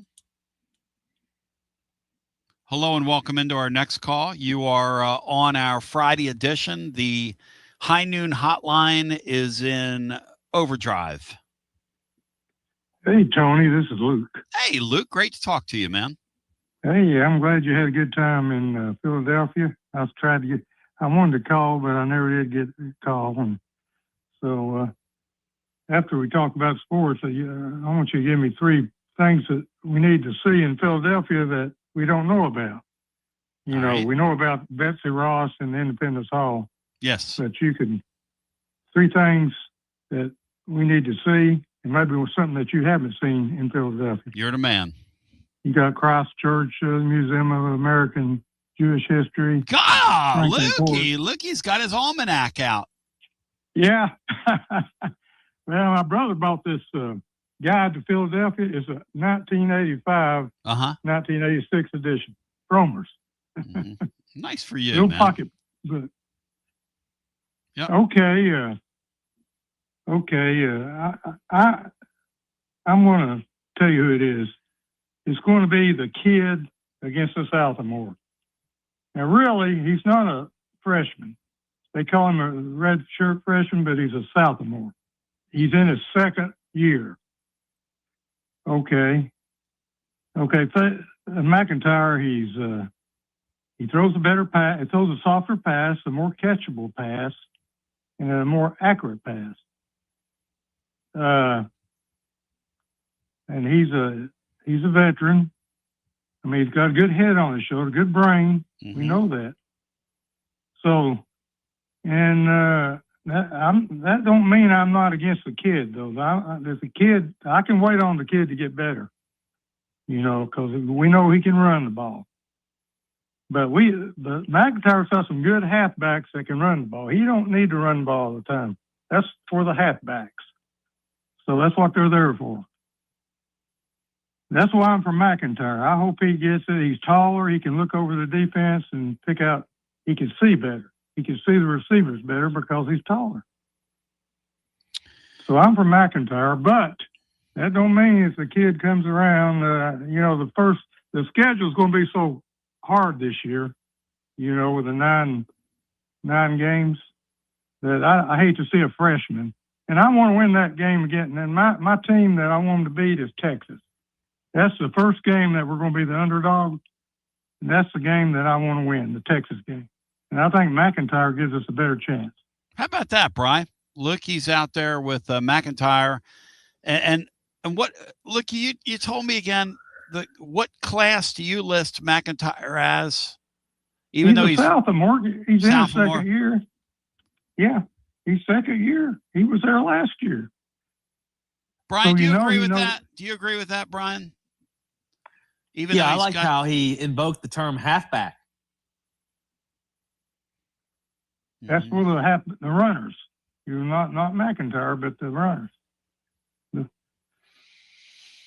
You are absolutely next level, Luke. You ready for what I want you to do when you go to Philly?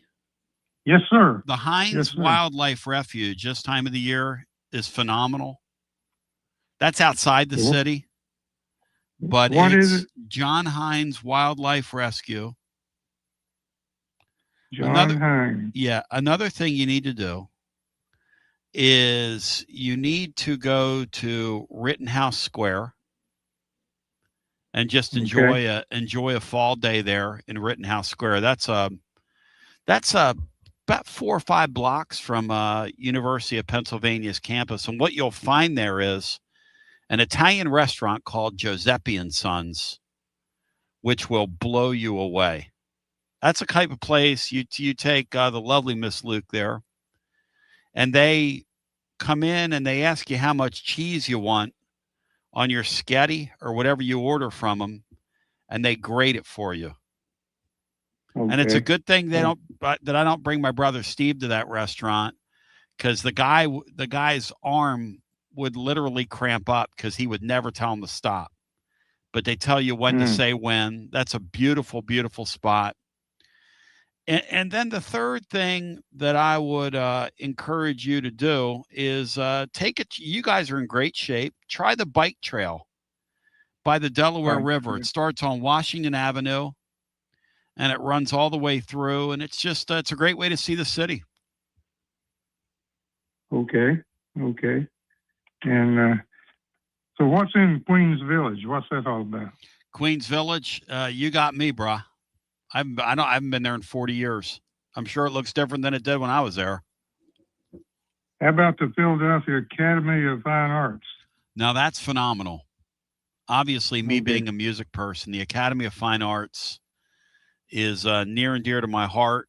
That's in the downtown, and that's certainly worth looking at. Okay, Tony. Thank you, my man. Let's win those first 4 games. Much love to you, my brother. Thank you. Tennessee beats Texas. I'll be marking out like an absolute champion on the air. We beat Texas, bro. I'll be on here calling for a playoff berth. Oh. You'll have some saying, hey, let's go win the whole thing. Go win the whole thing.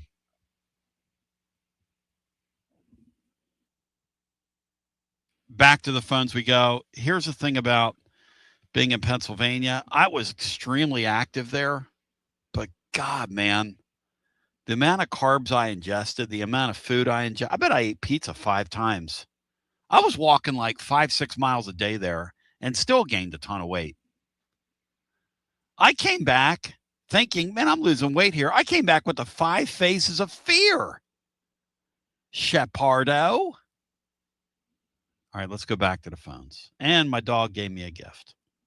When I got back, for those of you that missed yesterday's third hour, to some, this is the lunch hour. I don't want to bore you or gore you with the details, but let's, without further ado, go back to our phones. The topic of the day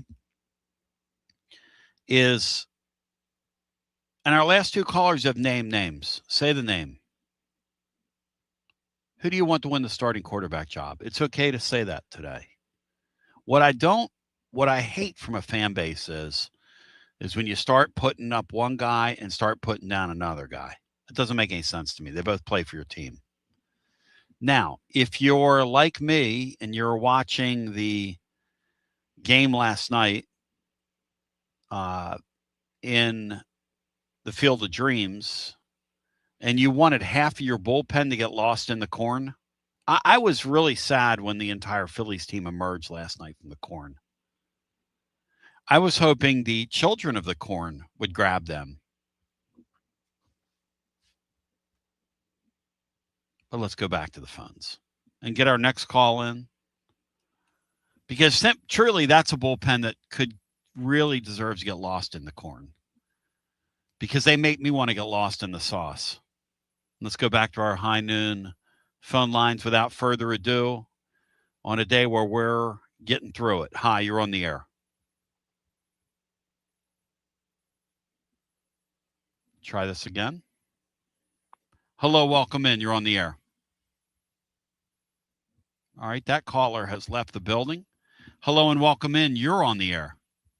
Hey, Tony, Rob in Dallas. Hey, Rob, good to hear your voice. You too, man. Hey, quarterback of choice. I'm going to go with George, man, because guy's been in the program for a year. Speed of the game is a lot different from high school going to college. I know Faison's got all the tools and the talent and everything he has, but, man, it might do him some good just to experience the speed of the game. Let him see what's going on. And the way I see it is, if something happens to George, we got a round in the barrel waiting there. So I'll go with George on this. And then for my game, I'm a traditional man. Alabama coming to Knoxville, dude. There's just something different about Knoxville when Alabama's showing up. I mean, the whole city changed. You and I are on the same songbook. A bunch of people choosing Auburn. Alabama's my first real indoctrination into the concept of Southern college football as a kid, watching Penn State, Alabama games, including the Sugar Bowl back in the day. And then when I arrived here close to 40 years ago, there's something special about that game. There's something really special about that game from a Tennessee perspective when you go into it expecting to win, which is exactly what I expect this season. Me too. It was my first Tennessee football game. Wow. Wow. My dad took me. I didn't really understand the rivalry. I didn't understand anything. I was just excited to go to a football game and wear some orange. Yep. And I remember when we were walking to the stadium, I mean, the fans were going at it. And I asked Daddy, I said, Dad, why are they so mad at each other? And he goes, son, one day you'll understand we hate everything about that. Yep. I walked out of that stadium that day going, I'll never wear maroon and green again. You know the thing that really made me appreciate that rivalry was how redneck and white trash Florida fans were toward us in the 90s. You don't have to be. You don't have a great rivalry. You don't have to be uncivilized toward each other. There's a respect, almost like an austere respect among the two fan bases Tennessee and Alabama have for that rivalry, for the sacredness of it, etc. They've never been violators. They've never been like turn the thing into like a feud where, you know, you want to go fist fight people. At least that's been my experience. Whereas the Alabama, the Florida people in the 90s they're ridiculous. Were a disgrace to humanity, is what they were. They were uncivilized. They still are. I hate everything about it. If University of Florida fell into a sinkhole tomorrow and was gone, wouldn't bother me one bit. I don't care. The game's not on our schedule this year, and I don't miss them one bit.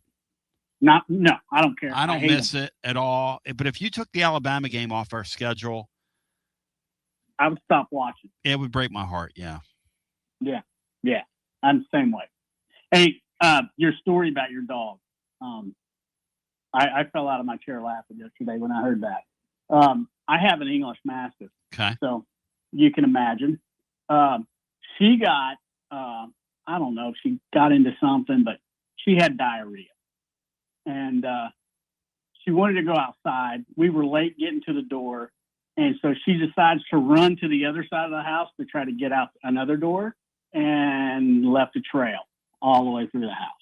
Oh, God. So, I didn't want to start this. Rob, thank you. That's, I can't do that. Now, see Matt Dixon. See what you saw. I want to tell Matt Dixon something. See what you started. Yeah, Matt Diskin. Yeah, the lovely Laura just put some food in front of me that she baked with her own two hands.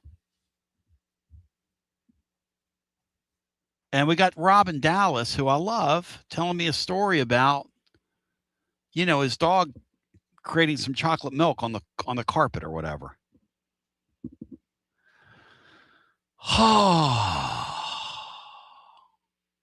Yeah, I love the Alabama game. It's the one I'm looking forward to this year. Here's why. They're beatable. I expect to win the game. I know I've been having fun with the Texas game, and Uncle Arch is going to change shirts at halftime because Arch isn't any good, and Uncle Peyton's going to be changing his shirt, not Uncle Arch, but Uncle Peyton. I don't expect to win the Texas game. All bluster and kidding aside. And really, neither do you, if you're being honest about it. Brian, do you expect to win the Texas game? I mean, we're kind of keeping it real today. You know what I mean? Well, let's break some cake. For some strange reason, I don't think it's an automatic loss because of some factors that are going to go in that don't really have anything to do with what's on the field. But that being said, Texas has picked in the top 5 for a reason. Yes, they're extremely talented. And like somebody said, really, if you wanted me to bet on the game, you'd have to make that thing about 10.5. I kind of agree with that, even though the game's in our building. I hate to say that. Look, we have 2 kids at quarterback, and they've got a guy in his 4th year with a loaded array of talent around him. Now, granted, the head coach over there gives me hope. There are things that give me hope. And it's not outside the realm of possibility that you win that game. And there is the spectacle of Texas coming in. I don't expect to win the game. All right, so here we are. Those of you just joining, it's kind of been a weird program today because we came with the news of Farouk earlier who got hurt in practice, and they stopped practice, and they took him from the practice field, and kind of put a splint on his leg, and they took him to UT Hospital, and it's not good. Nega Dave was in here reporting that he's got a dislocated kneecap. I haven't heard that, but the Nega Dave Bureau, I have no idea what it is. I know one thing. My 2 different people that I've spoken to now who were there say it was pretty nasty looking.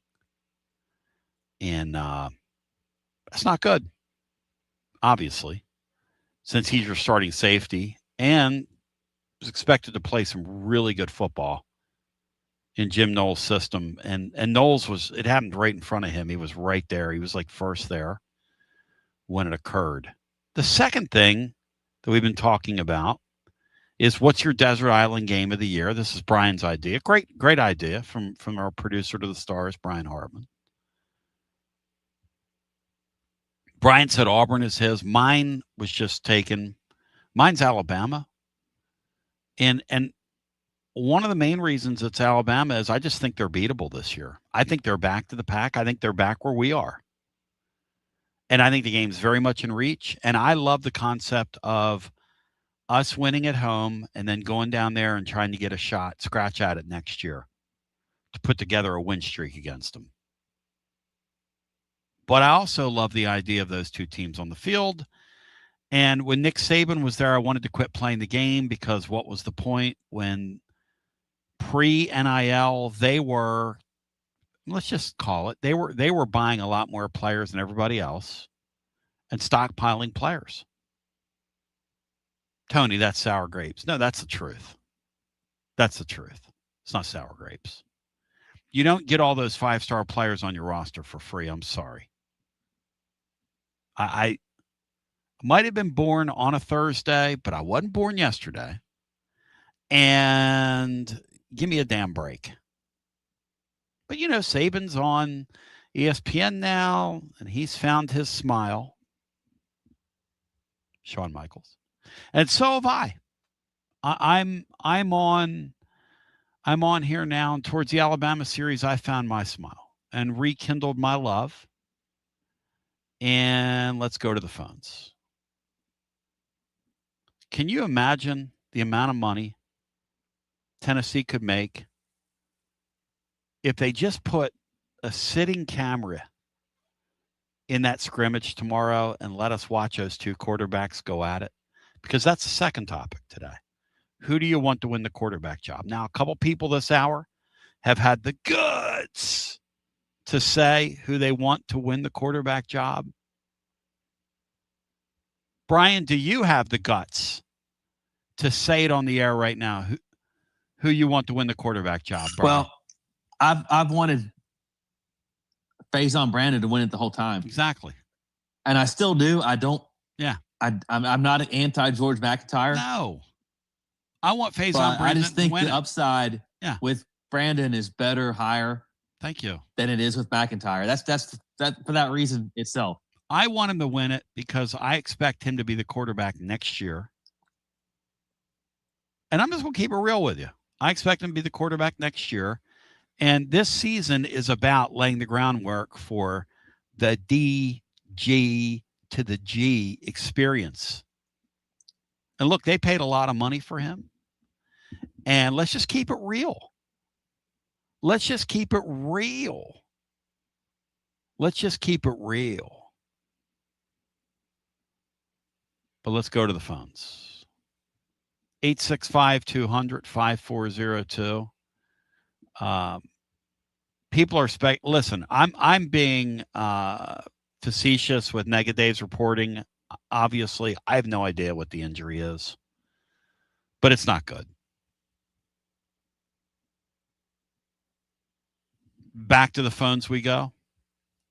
Or it was alarmingly not good looking, and maybe it's nothing. I hope. We all hope.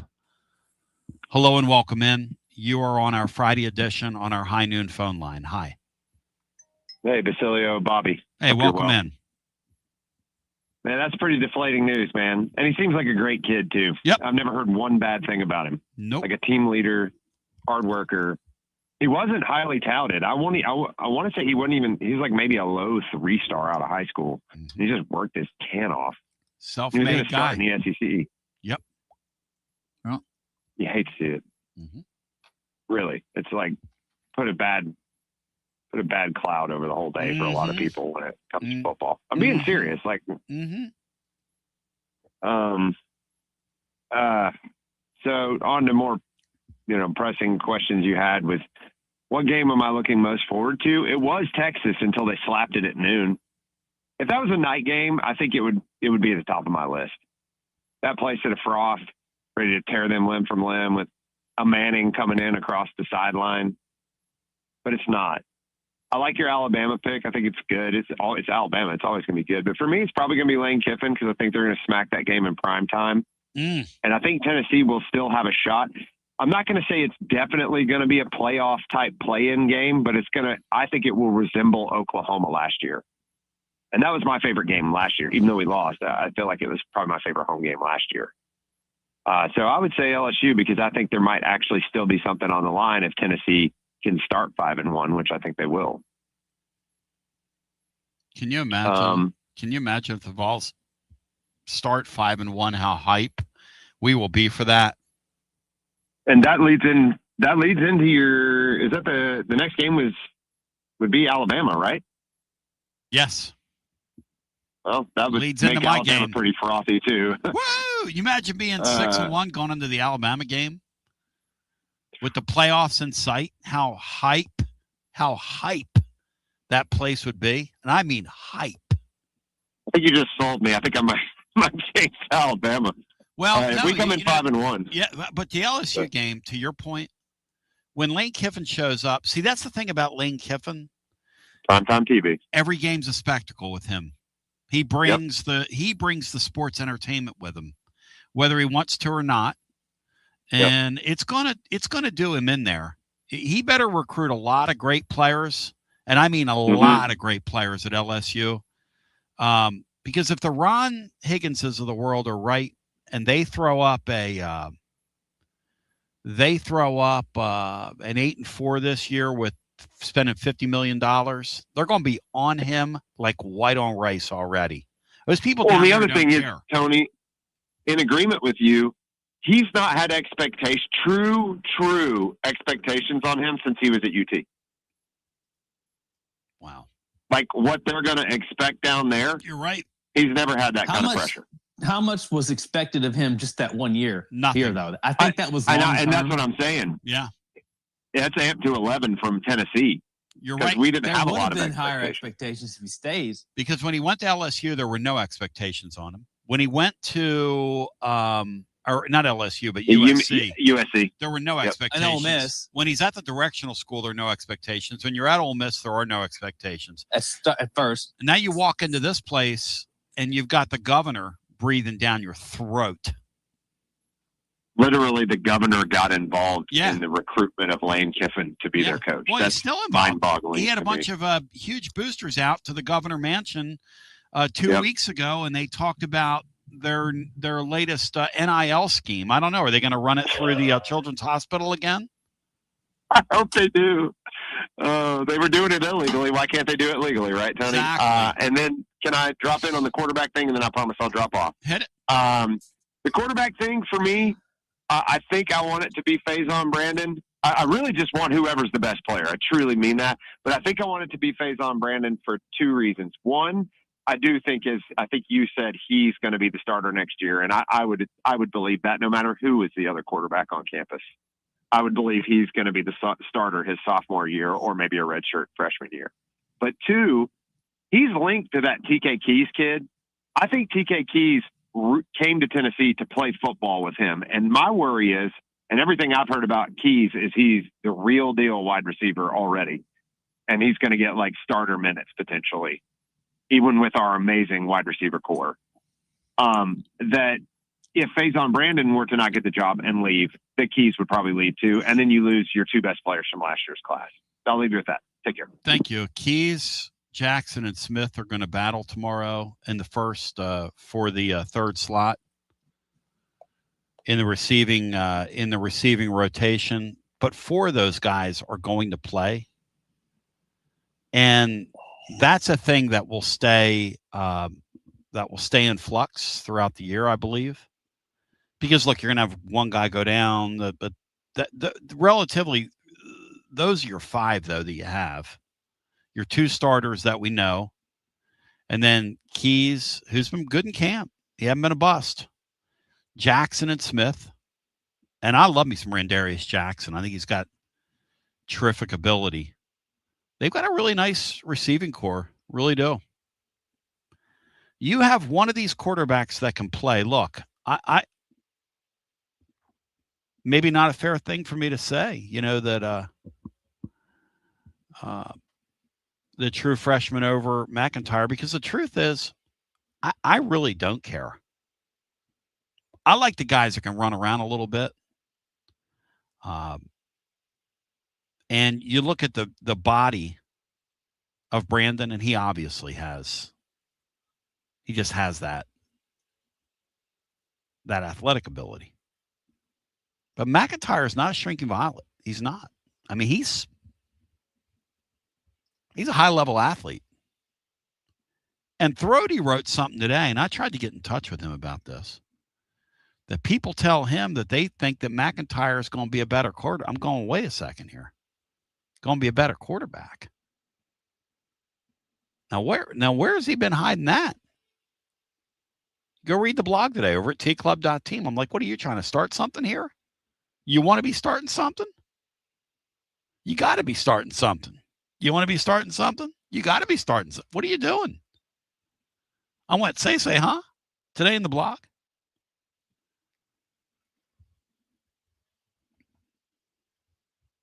But anyway. So I think his team's intriguing offensively.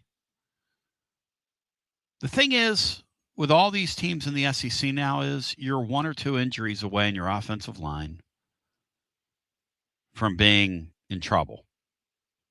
We saw today on a practice field just how much you walk the wire in this thing. Now you're one injury away and you're safe and you're at safety from being in trouble. And it's, it's tough. It's tough. Negative said Kiffin had expectations at USC and failed miserably. Actually, he went to USC when the NCAA kneecapped them. So, yeah, he went there with the expectations they were going to have expectations. But upon his arrival there, when the NCAA kneecapped him and them, really his time there was the ability to win was greatly inhibited by what the NCAA did to them. And it just fell in on him. It was a complete mistake. It was a real misread by him. But that wide receiver battle is going to be interesting. Tennessee's got a lot of intriguing pieces. They've got some pretty high-end ability. They've got some playmakers.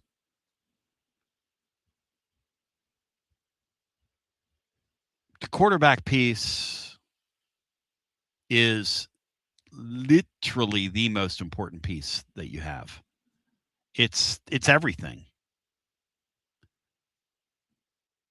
When you have a pretty good offensive line like the Vols do, that quarterback piece becomes, it's everything. And we don't know if either one of those guys can play. So the question is, on the heels or on the eve of a huge scrimmage, and it's about to get real. And look, just like the word leaked out on the injury today, we're going to get a pretty good picture by Sunday night of what occurs in that scrimmage. I'll be working people. Other people be working people. Everybody going to work somebody over, try and get the information.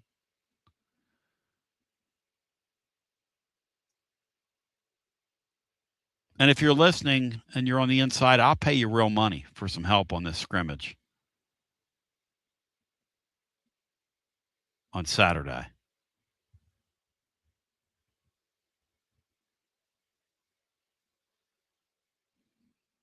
Come back on the other side. Which quarterback are you cheering for? What is your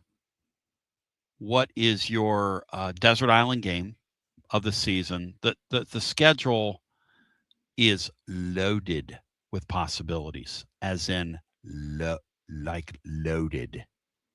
One thing I think's cool is that our Amachi Keith Hatfield Memorial game for the kids, tailgate for the kids this year, is going to be Kennesaw State, which is a night game. Our kids get treated to a tailgate into the night and all that entails, into the dusk at UT, where it's just going to be so beautiful. Late September. It's going to be a terrific time. Going to be terrific. 865-200-5402. James Daniel reminds me, as he always does, that Kiffin went 10-2. Year 2 of the sanctions at USC. They were preseason number 1 the next year, even though they weren't eligible for the bowl game. Here's the thing, though. 10-2 at USC at the time, James, is what record? At the time. It's failing. 10-2 here is a great record. 10-2 back then for them, that's failing.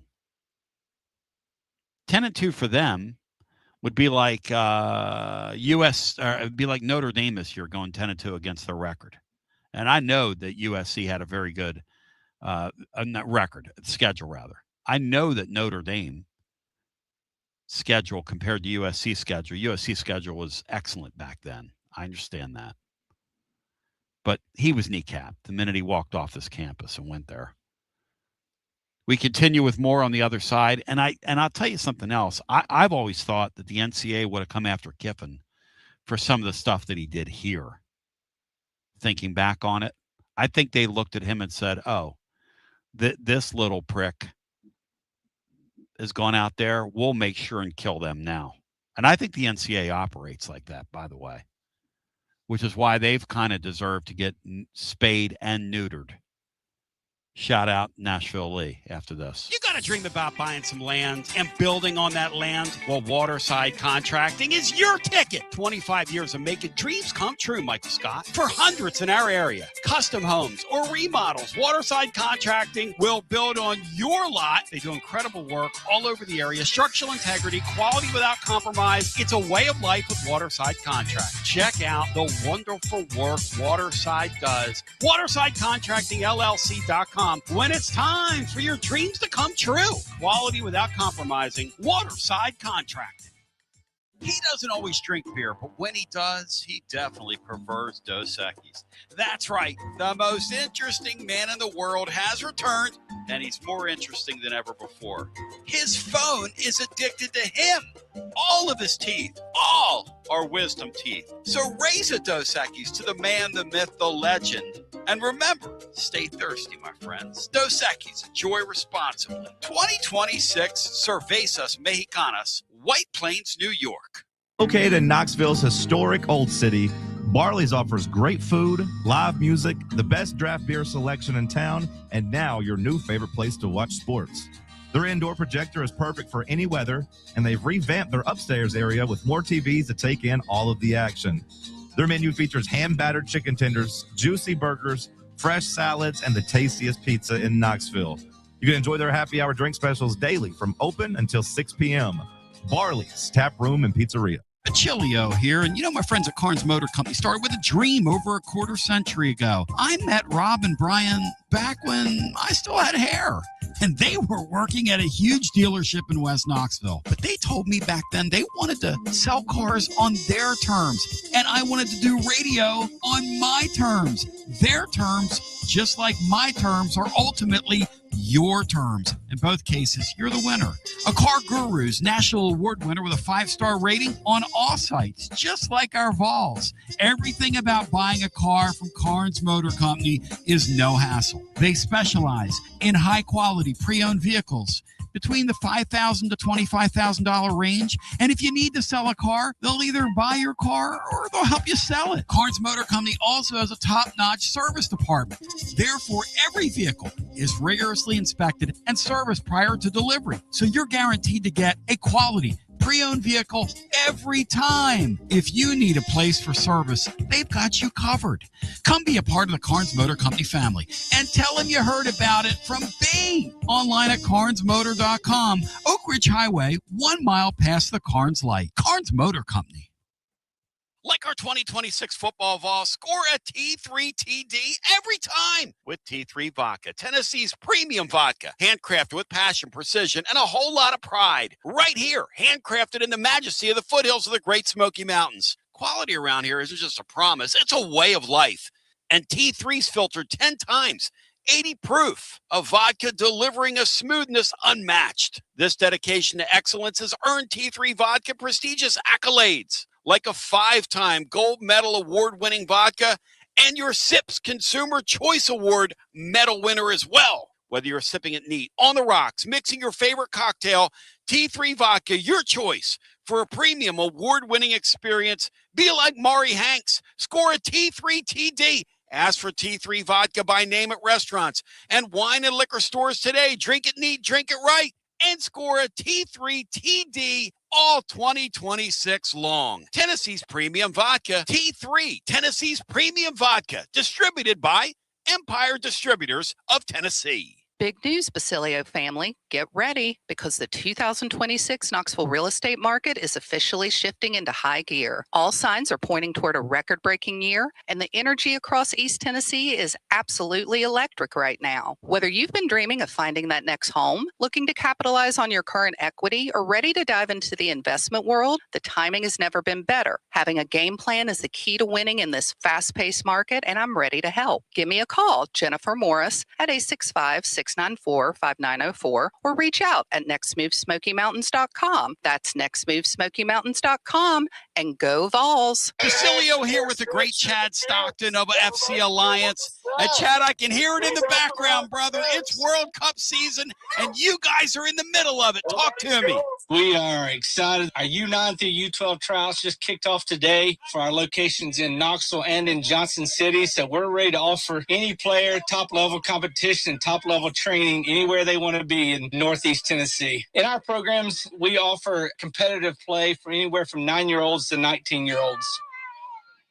We've got 2 locations. Our location in Knoxville is kind of our home base, and our location up in Johnson City in the Tri-Cities area is our FC Alliance North. Both locations are growing tremendously, and we're excited about what the future holds here at both locations. Growing the beautiful game in the season of the World Cup. Chad Stockton, how can folks get more information? Go to our website, FC Alliance or FCAllianceNorth.org. And both locations, we're happy to serve the beginning player or the more experienced player, because what we will promise is the top-level training and top-level leagues that we can play in for all of our players. Growing the beautiful game in Knoxville and now also in the Tri-Cities. FC Alliance. Thank you, Chad Stockton. Thanks, buddy. TB Ricky here for Cedar Bluff Plumbing, a live and local company that's been serving our area for over 32 years and counting because every customer counts, and I mean no job is too small. Cedar Bluff Plumbing just voted #1 by City View magazine because multiple plumbing experts are on call to serve all your plumbing needs. Chances are there'll be a plumber in your area when you call, and they won't send some salesman to your house. You're going to get a high character, trustworthy, highly trained plumber who will serve you. Not like some of these guys that look like they came off the set of America's Most Wanted. Cedar Bluff Plumbing is Basilio tested and approved and will go the extra mile for you because Chucky Mack is a servant of the people and my consigliere to the throne, celebrating over 32 years of serving living volunteers. Cedar Bluff Plumbing. Call 588-4448. That's 588-4448. Cedar Bluff Plumbing.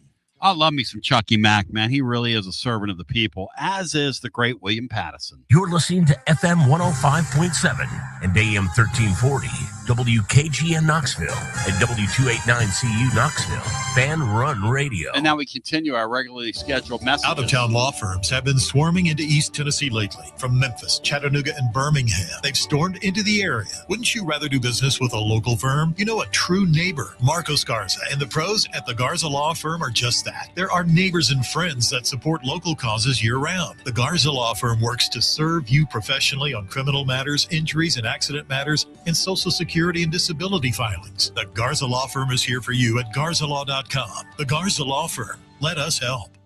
The perfect Friday plans?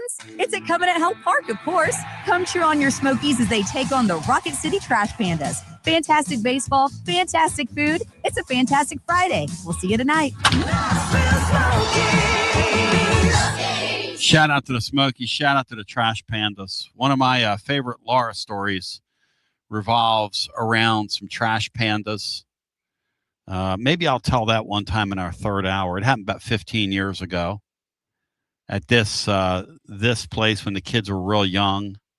She woke us all up in the middle of the night. It's one of the great stories ever surrounding trash pandas.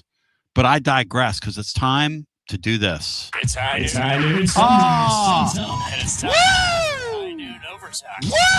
The place where we kick back, pop a top, and really get to the bottom of it. Presented by High Noon Hard Seltzer. Made with real vodka and real fruit juice. Only 100 calories with no sugar added and is gluten-free. Live like the sun is always out. And now, it's time for High Noon Overtime. So I just got a call from Orange Throat, a.k.a. Darth Brody, who said that, well, he said two things. One was of a frivolous nature. The other one was of a serious nature. I'll do the serious thing first, then we'll get to the frivolous. But that's, those of you that were watching when I picked my phone up, that's what that was. And by the way, those of you that are watching, can you please do us a favor? We have like 180 people in our room right now. It's a good number. It's a respectable number. For a live long-form program here as we are on our High Noon Overtime. The weekend's here. Stock up on your High Noon. Get ready for the weekend. I'm with Brian Hartman. We should be playing college football games now. We should be playing them now. Go to a nighttime schedule. Do what you're going to do here. But we should be playing games now. We'll go back to our topic du jour. First, about the throaty. The serious thing that he said is,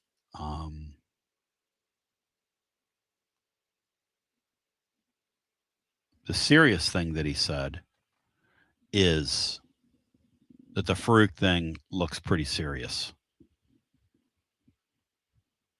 That's a belief.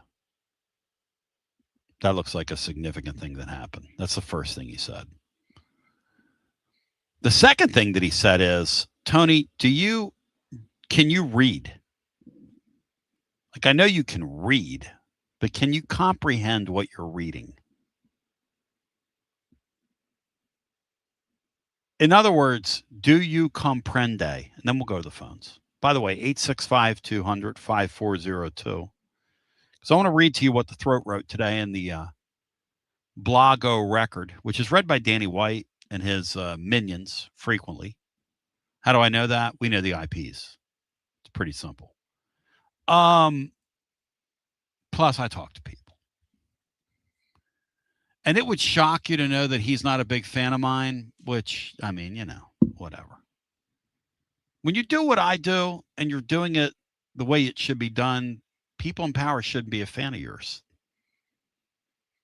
Because when you call balls and strikes, you're always be mad at that umpire. Even when you have an ABS system, you'll be mad at the umpire. But I digress. Back to what the throat says. Brian, I'm going to read this. You tell me who's right, who's wrong. Throat tells me I can't reading comprehend. And by the way, we have a line available at 865-200-5402. Those of you just finding us, my name's Tony Basilio. He's Brian Hartman. We usually have our third compadre, Bino Jeff Henderson, who's not here this week. He's away on assignment looking for his softball swing. So, yeah, there we are. He said, under the heading of, I can also tell you, there are few program insiders, and I'm including current offensive staff members, who think McIntyre will have a better college career than Faison, though there's no doubt both will not finish their careers in Knoxville. I read that to say there are a few people, Bri, who believe that GMAC's going to be a better quarterback than Faison Brandon, as in, hey, man, there are a few people in here that actually think that, rather than a consensus. He said there are few. And I jumped all over him for that. And he said, you better get on the air and correct that, because you're a clown. He said, you ripped me today in the blog. You ripped me today on the air. He said, what the hell, man? Who's right, who's wrong, Bri? So what he meant to say was there's not many people who think that McIntyre is going to have a better career. He says that's what he said. You'd be hard-pressed to find anybody who believes that. Yeah, he said he said, it's not what I meant to say. Because I said, oh, so what you meant? He goes, no. It's what I said. He said, read it. Go back on the air and read it. And ask people what they think I said. All right, you ready? I can also tell you there are few program insiders, and I'm including current offensive staff members, who he has access to, by the way, who think McIntyre will have a better college career than Faison. Though there's no doubt both will finish there's no doubt that both will not finish their careers in Knoxville. See, that's the second part I want to ask about. All right. So he's saying that they're both going to transfer eventually. No, one will transfer. There's little doubt that both will not finish their careers. You're right. I think what he meant to say is either or. That's just kind of understood. So we've kind of misunderstood two different things here. Yeah, I mean, Throaty, I think the problem is Throaty needs to learn how to communicate.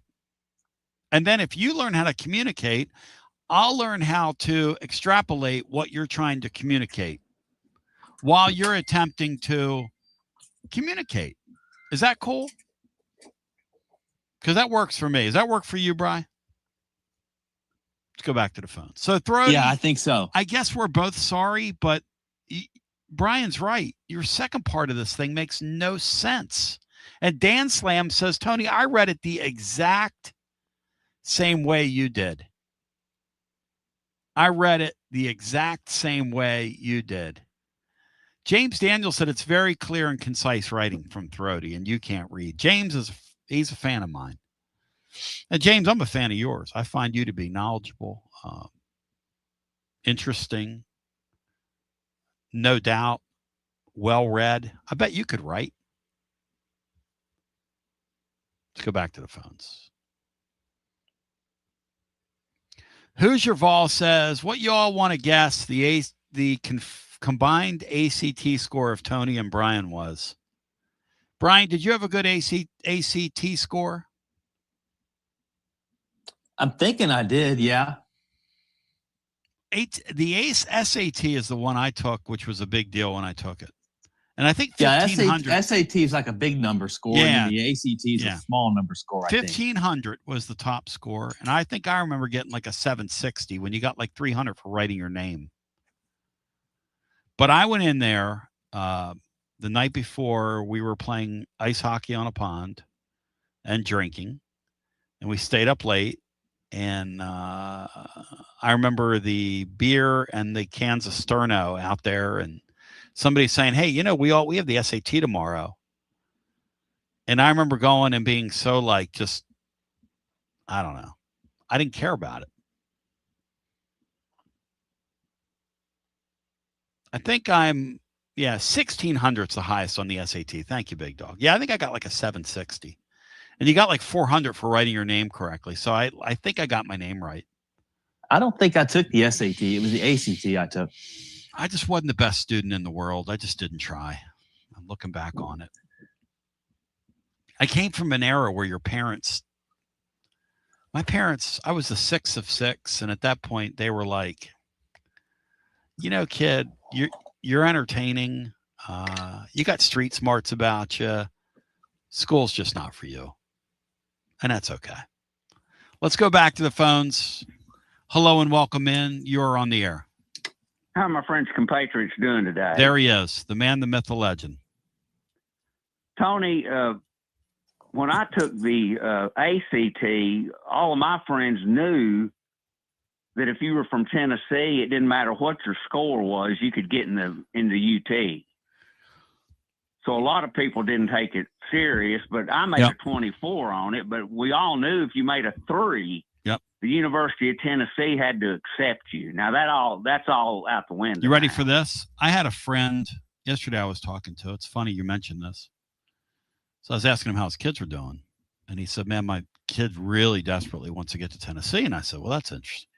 He said, yeah, he's on the line. He got a 30 on his ACT. I said, a 30? And he's on the line? He said, yeah, he's on the line. I said, damn. Wow. Damn, W. Lynn. You think you and I would have gotten in under today's criteria? My daughter was on the line, I remember. It was a combination of your GPA and the ACT score in 09. I don't know what it is now. But anyhow, to move forward, I would encourage, like you have, for anybody that can go to the Georgia Tech game to go.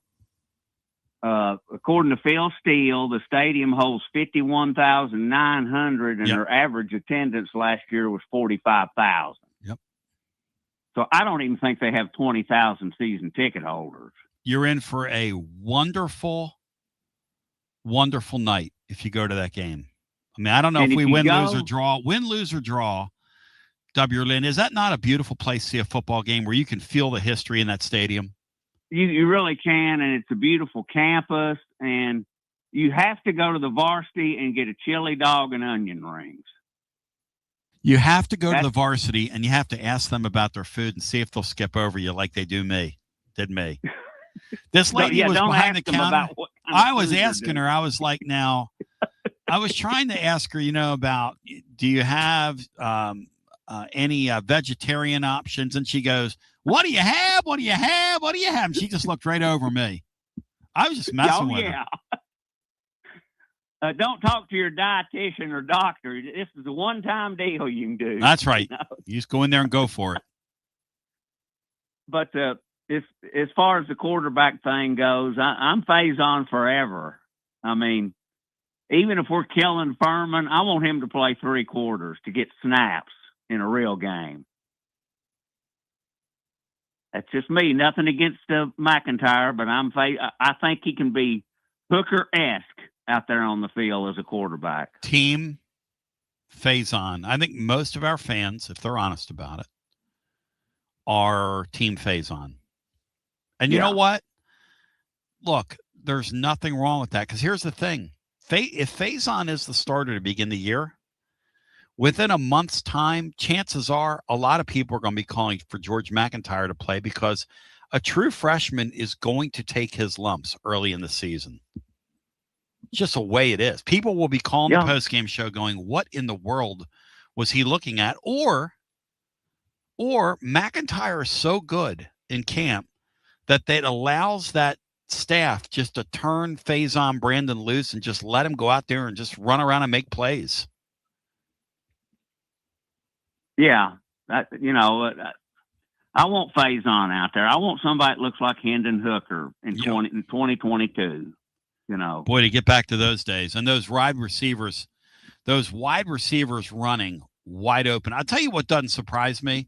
It does not surprise me that Hooker never caught on as an NFL quarterback, because we never had to see what he had to do throwing in the tight windows, because there were no tight windows when he was here. Heupel's offense was so far ahead of the curve, W. Lynn, so far ahead of the curve. Yeah, it was. I hope he makes the Titans roster. I'm really hoping for that. I watched him play last night. He didn't do anything spectacular. Did he look okay? He looked okay, but they didn't get him in there until what's his name, the dummy they're trying to get rid of. The mayonnaise guy. I can't think of his name. He's a very unserious quarterback himself. He looks horrible. He's not a very good player. And the game I'm looking for, the big one is since the doomsday disaster of January 1st, 1969, is Texas. And I think we can win the game. I really do.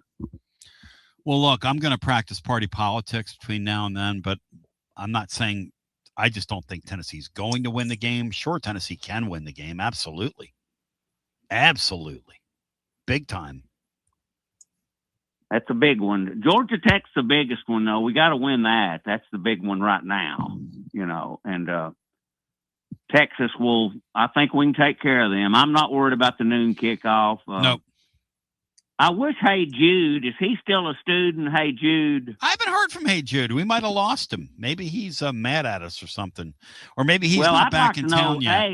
How many student tickets they get for the Texas game, and what does it cost a student? Great question. Let me seek to find how many student tickets there are, and then what is the cost on a student ticket. Let me check on that. And one final thing, Tony, I did this last Friday with Bino. I want to invite the Tony Basilio softball team that was always in the Ellen Hatcher Memorial Softball Tournament for Fish to the Gray Ghost reunion and Friends of Fish tomorrow, 6 to 10 at the Elks Lodge off on Lonis Road. Oh, I love the Elks Lodge. We did a kickoff for the Postal Service back in June when we went in there and talked to them with the great Jim Wright at the Elks Lodge, and it was unbelievable. Now, what's the event tomorrow, W. Lynn, at the Elks Lodge? It's my men's softball team that actually started it as intramurals at UT in 78. The Great Ghosts. Yep. And we're having a reunion, and it also includes people that we played flag football and basketball intramurals as Gray Ghosts. Not to be confused with the ghosts of Dr. Z, who down through the years on here has been a total. Thank you, W. I love you, W. Lynn. Thank you. Great show, Tony. You have spoken. You have spoken, my friend. Brian, your thoughts on today's show? Your topic took off like a rocket ship, Brian. Does that fill you to the marrow? Yeah, I'm so glad that it did. I was getting worried there for a while, but we've rebounded strong, and I think we're going to win tonight. James Daniel IV says something that I think is probably true. Hooker and Levi's are both probably spring league players. Spring league's going to get some pretty good quarterbacks in it before this thing's over, because those guys are going to try to keep the dream alive. And why wouldn't you? Go make a couple $100,000, run around in the spring, play some football. But you're going to end up eventually with Pavia in the spring league. You're going to end up with the Houston Gambler. Now that the Gamblers have folded their franchise, he can't play for him. That's kind of a shame, but forevermore it'll be Jim Kelly and Brennan Sorsby as my spring league Houston Gambler all-time quarterbacks.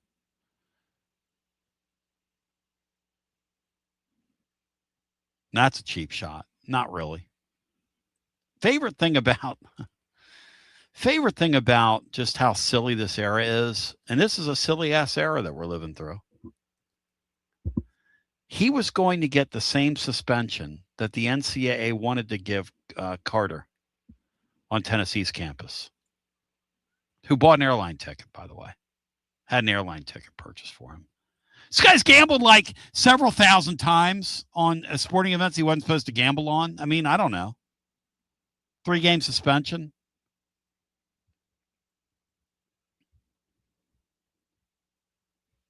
Will the Fountain City Ramblers be performing at the Elks Lodge? I might bring my guitar and go entertain W. Lynn and them. Bust out some old school country, which I love. I love me some old school country. We added Sweet Caroline to our set list. And that song is really nice, where he goes hands, and then he's playing a major chord, and then he plays a 6th chord, which is really nice, touching hand. And that's down to the 4, touching me, touching you. It's such a great jam, dude. And the ba ba ba, da da da. Anyway, I guess the Bleak House wasn't large enough to accommodate W. Lynn, so we're at the Elks Lodge tomorrow night. Brian, what time's that begin at the Elks Lodge?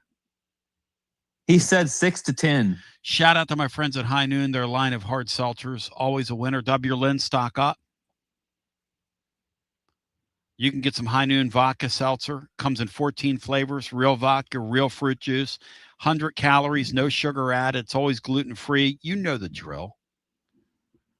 Now, I like black cherry and pineapple. Of the 14 flavors, what would W. Lynn go with? I don't know. But also High Noon vodka iced tea. Probably don't want to do that. W. Lynn tomorrow night. But how about W. Lynn, the High Noon tequila seltzer? 6 refreshing flavors, including, in honor of the Texas game, blood orange. High Noon real vodka, real fruit juice, and you're going to live like the sun's always out. And our High Noon overtime presented by our friends at your High Noon Spirits Company. 21 and over. Enjoy responsibly. I really have a feeling that tonight's music starts at 7 o'clock.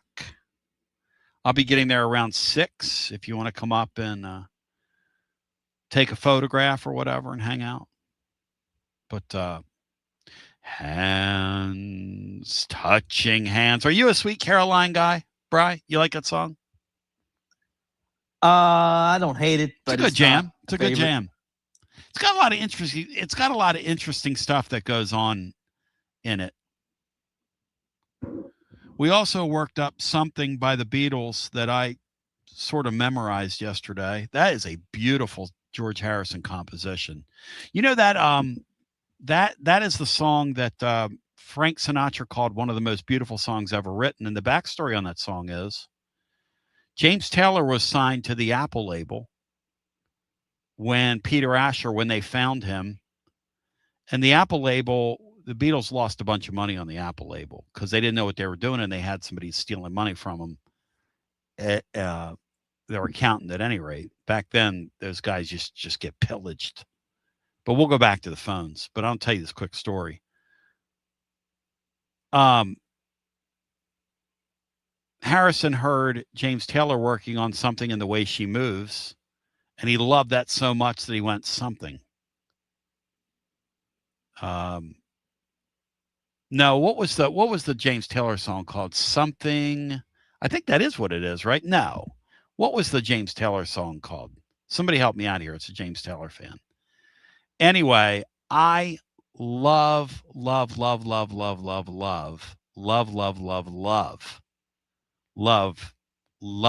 George Harrison stuff with the Beatles. Here Comes the Sun, all that stuff. And then his solo stuff as well, even his weird stuff. But let's go back to the phones. Somebody help me out. What was the James Taylor song called? Because something, I don't know. Let's go back to the phones. He got the idea from him. I could have just said that in 2 words. I don't know. I'm too syllabic sometimes, Bri. Hi, welcome in. You're on the air. What you say, stranger?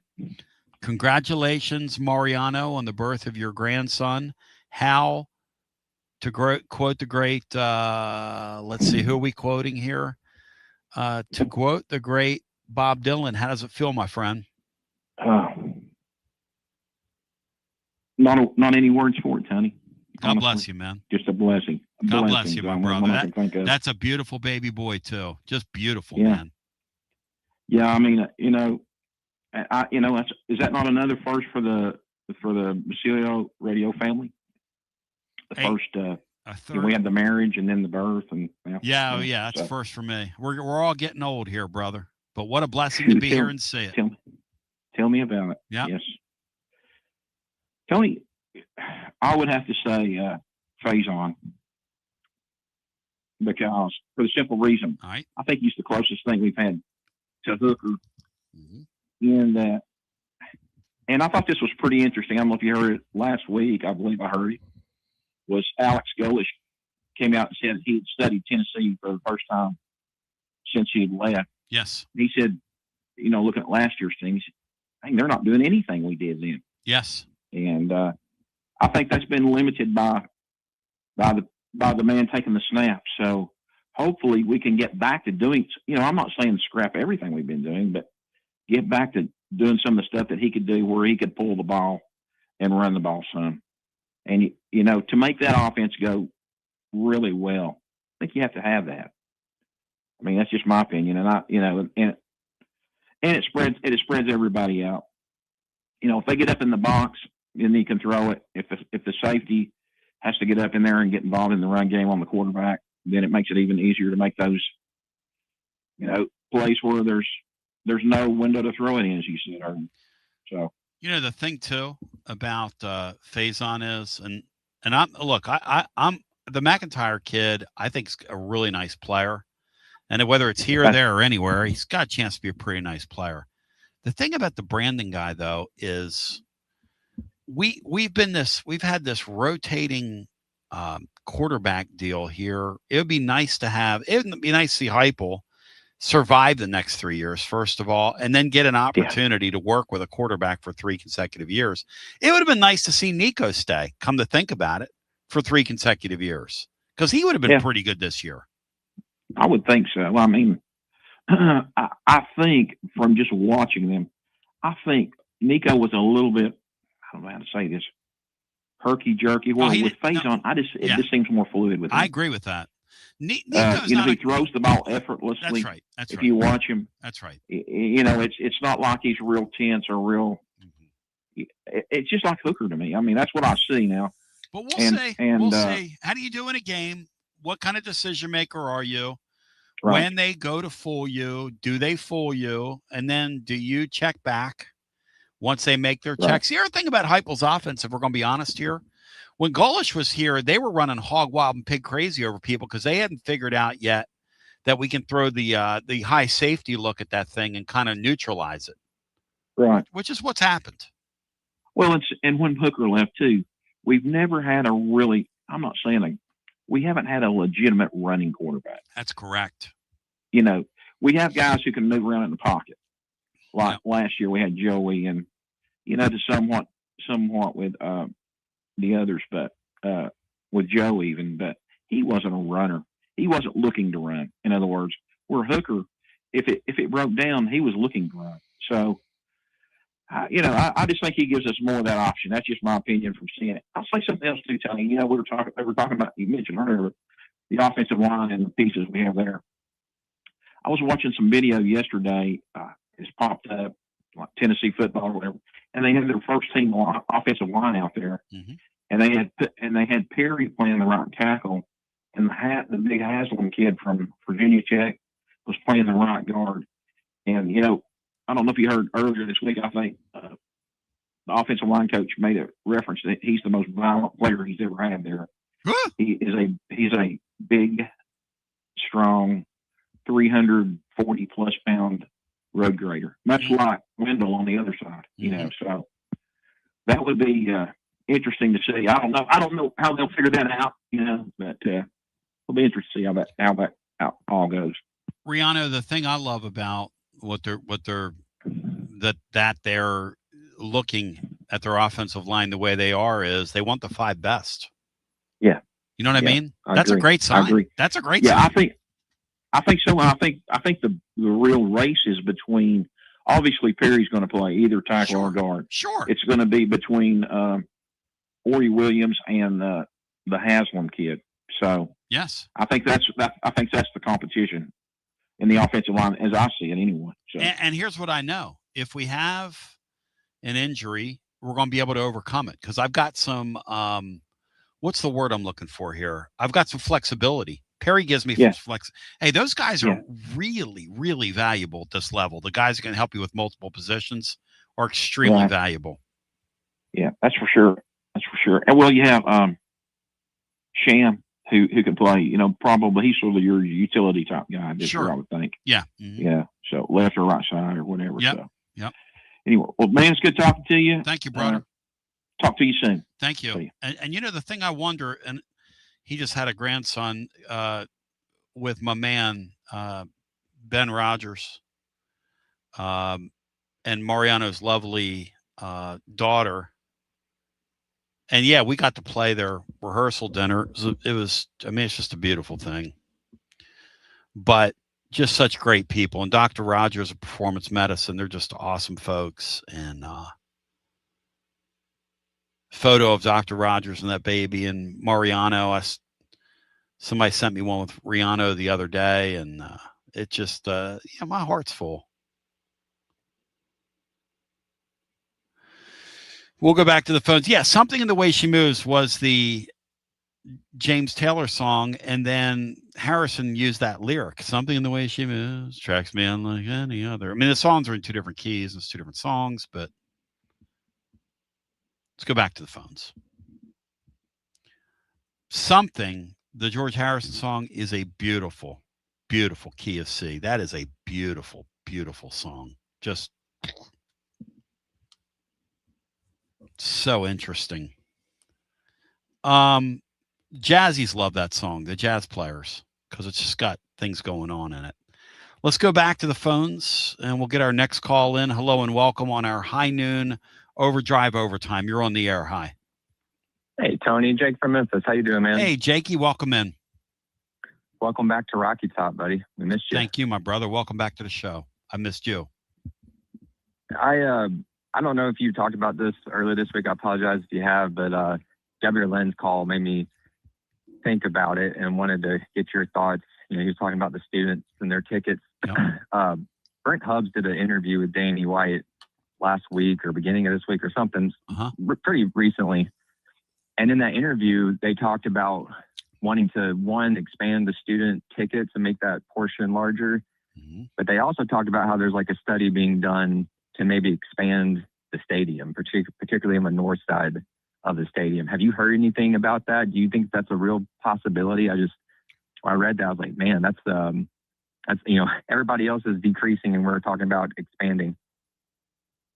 Yeah, I don't quite know what to make of that, because you're right. The move afoot right now within the industry is to warp down your capacity, which is something Danny White was in favor of when he first got here, by the way. So that whole concept of a 31,000 seat waiting list is just not something I buy. But look, I think the students exist. I think the football team exists to serve the university, not vice versa. And I think any student that wants a ticket should get a ticket to a football game and should not have to pay for them, by the way. That's how it was. Our activities fee when I was a kid covered that. Now what these universities are doing is they're using the activities fees to fund athletic departments, which is really a shame. But that's enough of that. Well, I think I can't remember the exact number. I think it's like 12,500 students. Yeah. You know, there's like that much student seats in the stadium. And I mean, with how much that school is expanding and growing, that number needs to be a lot higher. Needs to be 20,000. I mean, look, there are I know kids that get to their junior year and haven't been to a football game. Yeah, There's something wrong with that, man. No, I know. I mean, I would just be curious if you keep your ear to the ground and see what you hear on that, because I would be, if it is real, I want to know how they even think about doing that. Well, one thing I'll give Danny White credit on, he does not speak in vain when he starts talking about projects they want to do. I mean, if he says, "Hey, we're looking at expanding the stadium," I would take him at his word on that. They're looking to expand the stadium. Not more premium seating. I mean, that's probably what it will be, but I hope it's more seats for people that can actually get in there. But if you think about it, if you expand the stadium, you can only build up, right? And where are you going to put more seats? Well, they could put more seats where that, whatever you call it, outdoor porch. Oh, the terrace. They're calling it the terrace thing. Yeah, where there's no seats now. Nobody's just up there redo that. anyways. Just redo that and go back to what it used to be. Put seats in there. Yeah, but that's not like a ton more though. No. I would think they're going to do more like above the jumbotron on that side somehow, but I don't know how exactly they're going to do it. But I was just curious if you heard anything. The moon deck. We could call that thing like the moon deck, because you would be, buddy. You would need oxygen to get up there. They would probably have to have a special elevator for something like. Imagine all the stairs you'd have to climb, or the number of ramp. If you put one more level up there, man, you get all your steps in a day. Well, Tony, getting think up to about those this. things. Your closing comment in today's blog really made me chuckle. And here's another thing that'll make that happen. Yes. You put that on the top of the north side end zone. Yes. Then you can connect a zip line to the top of the hotel and charge for zip lines over the stadium. More emissions for the doctor. What do you think they thought when they saw my final line today in the blog? Do you think people had the sense of humor to laugh at it, or you think they found it offensive, what I said, if he could figure out a way to charge for the because if they could figure out a way to charge for that scrimmage tomorrow, how many crazy Vol fans do you think would buy that scrimmage, yourself included? The same amount of people that would sell out a scrimmage for basketball. Correct. That's the point. So if you get 20,000 people to go watch Tennessee and Duke scrimmage, okay? Oh, you're getting the juices flowing for him now, Tony. Hold on. How many people? You get more than 20,000. Well, how many people? I would bet you at $9.99 a shot, you could probably get 200,000 pay-per-view buys. Hey, this is another thing I want. Yes. And I think you actually talked about it earlier, but the whole thing with Dion, have you seen that? Where he's open practice. Yeah. That's such a great idea. Mm-hmm. Like, I mean, to me it is like, just, they're going to eventually go back and report on whatever they see, but also, you just get more info, and that's all that we really want. I could care less about the videos that I see of practice right now. That's not real. No. So, just tell me what's actually going on. I mean, I wish they would do something like that, but no, when they read that in your blog, they probably were like me and had to read it like 2 or 3 times to see, did he really say that? But then, well, I mean, I'm just having fun. I mean, it's we're just having fun with it, laughing at the whole thing. The people around me at work were like, "What are you laughing at?" I mean, look, it's kind of like this, Jake. We're sickos, and he's kind of a sicko. The story about him whispering, not whispering, but yelling in the lady's ear up there at a mixer about the $1.5 million check, the lady that was hard of hearing, and he's gone, "You got your $1.5 million check, don't you? You got your check." I mean, you got it. Mad because you got to love that. The price on his perm went up that day. So no question. I love his new hairdo. He's where I come from, we call that a midlife crisis, and I already went through one of those. So, nah, man, you're looking good. You got people coming up to you taking pictures now. Go. Thank you, my brother. Love you, Tony. See you, man. Have a good weekend. Thank you. Back to our phones we go. Appreciate Jake. It's always good to talk to him. And we have a pretty good line there at the end of the blog. You got to read it and sort of understand what you're reading, but more power to you. Hello and welcome into our next call. This will be our final call here on our high noon overdrive overtime on our Friday. Hi, you're on the air.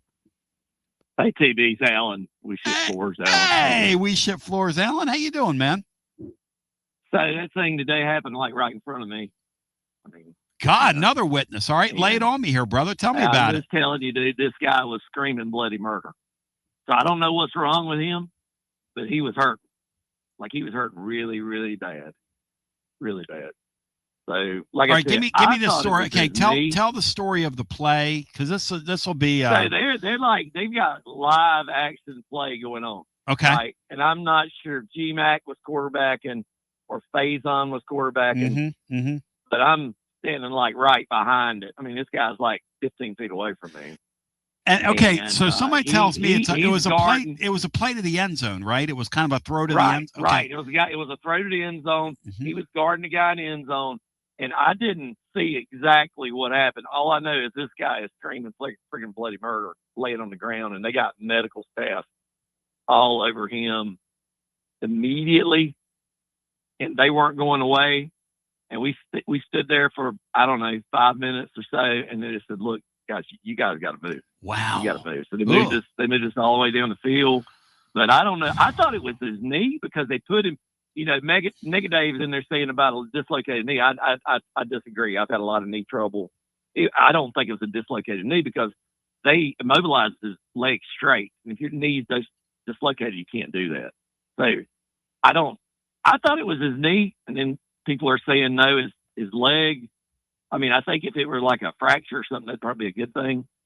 But yeah, he was hurting bad, and yeah, it's not good. As far as the quarterbacks go, because I posted up in the chat several times a day. I don't know if anybody saw it.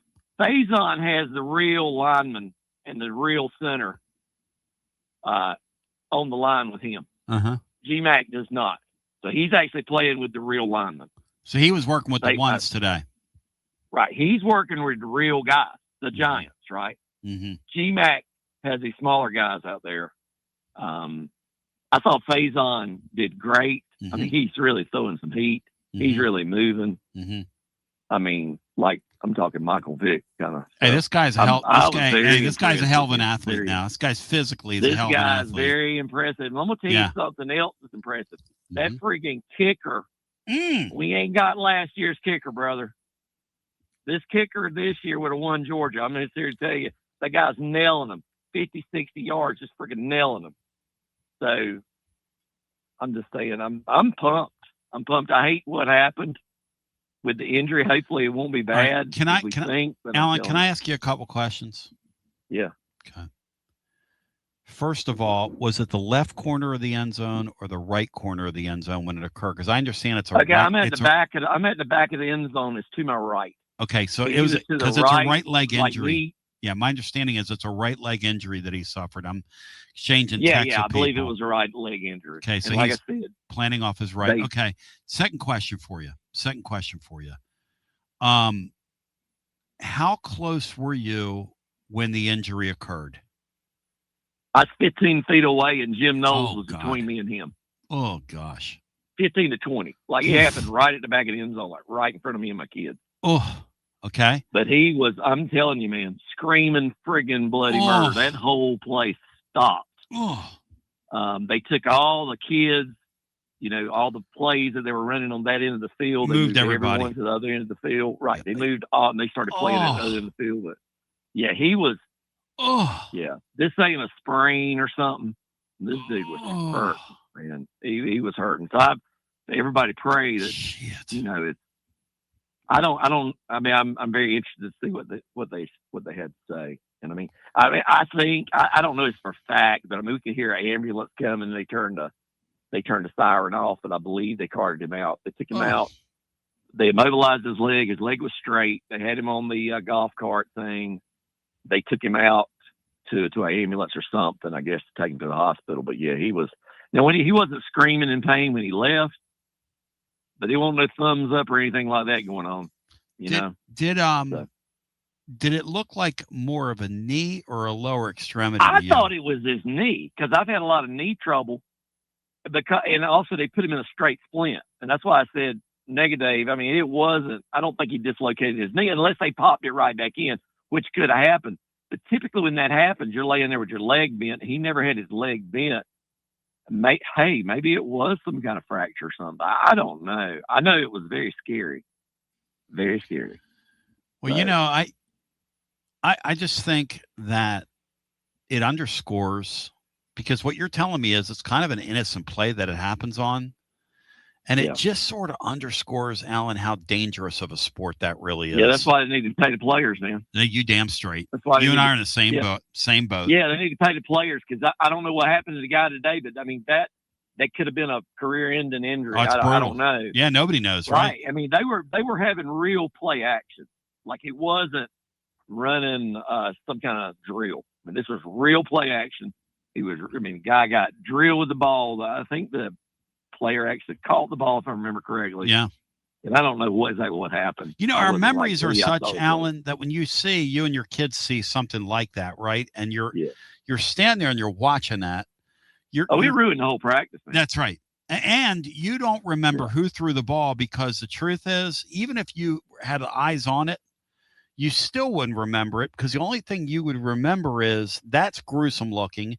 That kid is screaming on the ground. And I know this is bad. I know this is not a garden variety injury I just witnessed. I know that's bad. Something happened. And later on, I think a lot of the yelling and stuff were, hey, I've just screwed my season up kind of yelling. But initially, man, it was like just friggin' just screaming, excruciating pain. So, hopefully he's good. But like I said, back, talking about the quarterbacks and stuff, like I said, Faison, he's lining up. He's got the real line playing with him. Yep. GMAC didn't, although I thought GMAC did a great job. GMAC was How about that? As hard as Faison. How about that?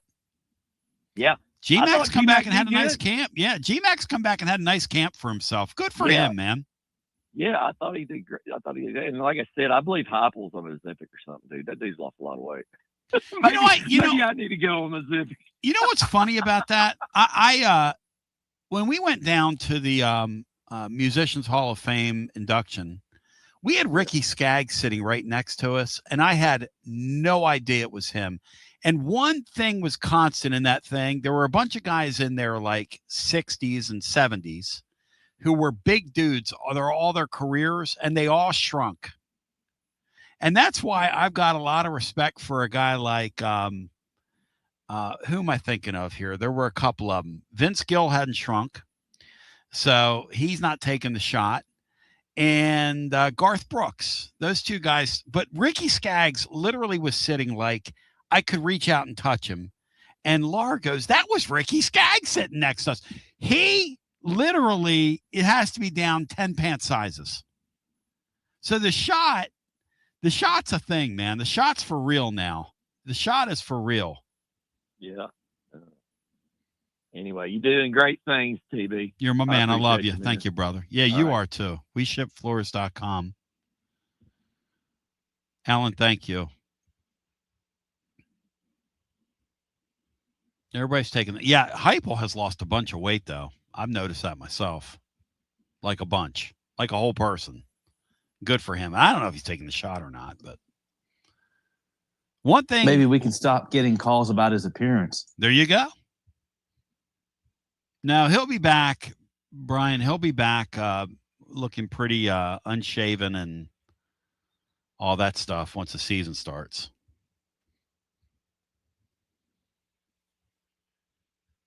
But Vandy Dandy will be in here cracking on him on a YouTube.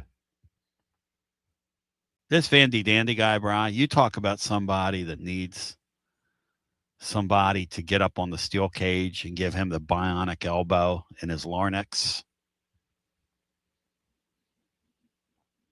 Gah! Gah! So thank you to Alan. That's an interesting first-person account. That doesn't sound good, Bri. That does not sound good. Yeah, I wouldn't count on having Farouk when the season starts. No, after hearing that, yeah. Hopefully it's just a big, loud false alarm. That's happened before.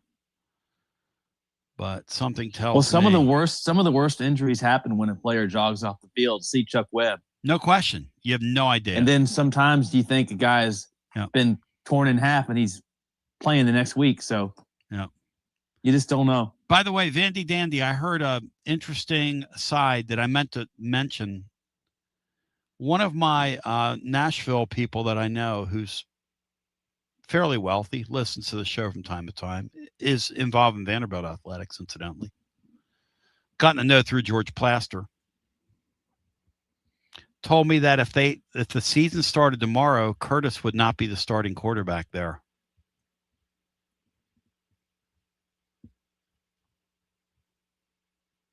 Brian, what do you think of that turn of events? This guy's gone from Josh Allen light to Steve Allen. Well, I'd hate to see the guy who they're going to put in there for him. Imagine being the Minnesota Vikings, Brian, letting a guy go like that, like they did, who went on and won a Super Bowl. And you're left with the quarterback battle they just had in camp.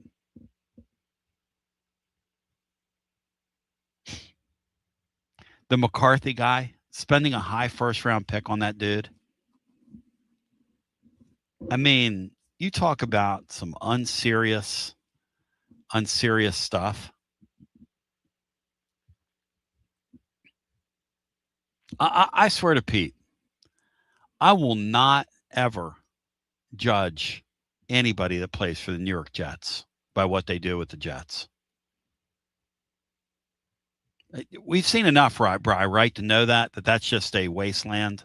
That's a Baba O'Reilly of the NFL. That is your teenage wasteland when you put that uniform on. Yeah, other than when Rex Ryan was over there for a couple years. Yeah, with Chad Reeves Pennington. Island, really, you can't. And Pennington, when Pennington was there. For 1 year. Pennington's the last guy that could fog up a mirror there. People are asking Alan, how'd you get into that practice? And Alan wrote, write the checks. That's how you get into that practice. You stroke that check. That's a thing I always loved about closed practices when I was a kid and getting the access to even the closed practices we got access to. You'd always see Mr. Haslam over there and this guy and that guy. And you're like, well, these practices really aren't closed. They're just closed to the plebes. But if you stroke the check, you can get to practice. So I appreciate Alan sharing that with us. You know, that's a beautiful thing that Alan would call in and just, share with us. It's a terrible thing we're talking about, but it's nice of him just to give us a sense of what happened, I guess. Yeah, pray for that kid. That's a terrible thing here, there, and everywhere. When I hear these kids getting, and that is the reason. It is the reason why those guys, above any other sport, basketball, baseball, what have you, Chris Burke, close your ears. The football thing is every time you walk out there, you're playing for keeps. That is the most dangerous thing that we got going, no doubt. Unless you want to get in the octagon. And then, a human being kicking you in the side of your head is probably where we can start, or punching you over and over again when you're defenseless. Especially when Herb Dean's out there and he's slow to get on the ground to get between you and your opponent. No offense to Herb Dean, but on the way out, love you and appreciate you. Hope you have yourself a wonderful, groovy kind of weekend. Again, tonight we'll be playing live at Calhoun's, and then and then on Sunday night we'll be playing live at Calhoun's. Tonight's on the river, and then Sunday, Ice fans from 6 to 9 will be down at the Marina in Lenoir City. The last time we played at the Marina, a thunderstorm blew through there and knocked our equipment over while we were playing. That's never happened. But it was extremely eventful and fun. Thunderstorm is brewing through right now, so be careful. Oh, really? Yeah. I love that. Cool us off, man. Because there's a thunderstorm a brewing and the day is turning gray. Little old school Daryl Hall there for you. Check that song out, Fallen Philadelphia. That's a great tune. Where they ripped Philly after they moved to New York. They just basically ripped it. It's kind of next level. The Philly radio stations would play that song too, and I'm like, are you listening to the lyrics? Anyway, love you, appreciate you. Peace. Have a great weekend. Thank you to our friends at High Noon for providing the High Noon hotline and your High Noon overtime today. Shout out to all of our wonderful sponsors. Please support them as you get the opportunity to. And we appreciate you being with us today and spreading the word for us and helping us continue to grow. If you are watching over on YouTube, where our whole business is going, please like and subscribe. It helps others find the program. Just reach down there and hit the subscribe button, and it really, really, really, really, really. Also, shout out to Jason Herzog. Yeah, there's a couple guys that are slow on the draw. Too slow for my boat in UFC. And there are a couple of excellent officials that will get right. They do not let the mayhem go on. But when somebody's on the ground and they're out on their feet, you catch somebody and they're out, there is no need. But those fighters are, I think it's crazy about those fighters is they will go in there and they'll finish you till that official gets between them. They're just taught to do that because you have to finish somebody.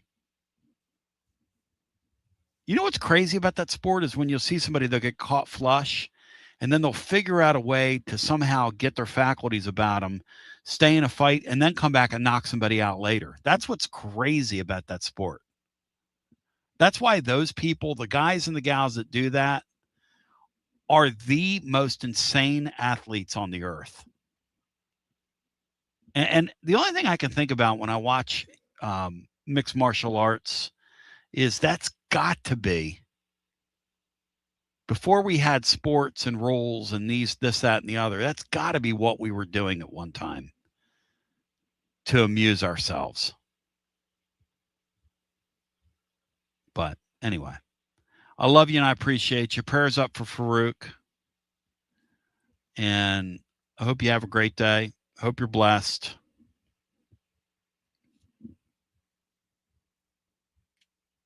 GBO, talk to you. We'll have a full breakdown on the blog Monday, or full breakdown of the scrimmage, hopefully Monday in the blog. No promises, but I'm trying to pay a couple folks. Love you. Peace. All right. To those that missed today's show, or if you want to, how do we put this? Relive this for any reason. Here we go. Here we go. All right, here we go. Tennessee's opener. We're 8 days out from the beginning of the beginning of the beginning. And today on the program, I'm fired up, folks, and prepared because today on the show, we got a lot to talk about. But Mike Hugan is not going to be here, which gives us a chance to drill down on the Vols, which is what I want to do. Because I'll tell you, as we sit here today, something just happened at practice that's a real reminder of just how dangerous the sport of college football is and why I've always been an advocate of these guys getting paid. Because it's a brutal sport. Now, let me look here. I'll share it with you in real time. I got a text from a friend who's at practice today. And the text was at 10:06 a.m. And the text was from Tennessee's practice field saying, hey, Andres Farouk, Tennessee's projected starting safety, just got hurt, and it did not look good. It did not look good. In fact, I was told his injury happened, and I quote, right in front of me. It looked as if, as he went to the ground, they were putting some kind of splint on. Here's the thing. I don't know if that's for precautionary reasons or whatever, but I'm just telling you what I'm hearing. And we've got eyes, we've got eyes on this, unfortunately. And then I was debating whether or not, because I know it's true, and I was texting with a couple people that cover this for a living, and I was debating whether or not to put it out when we hit the airwaves. And then the Bill Martin, who's a really good dude at UT, who's not really a game player. I respect Bill a lot. He comes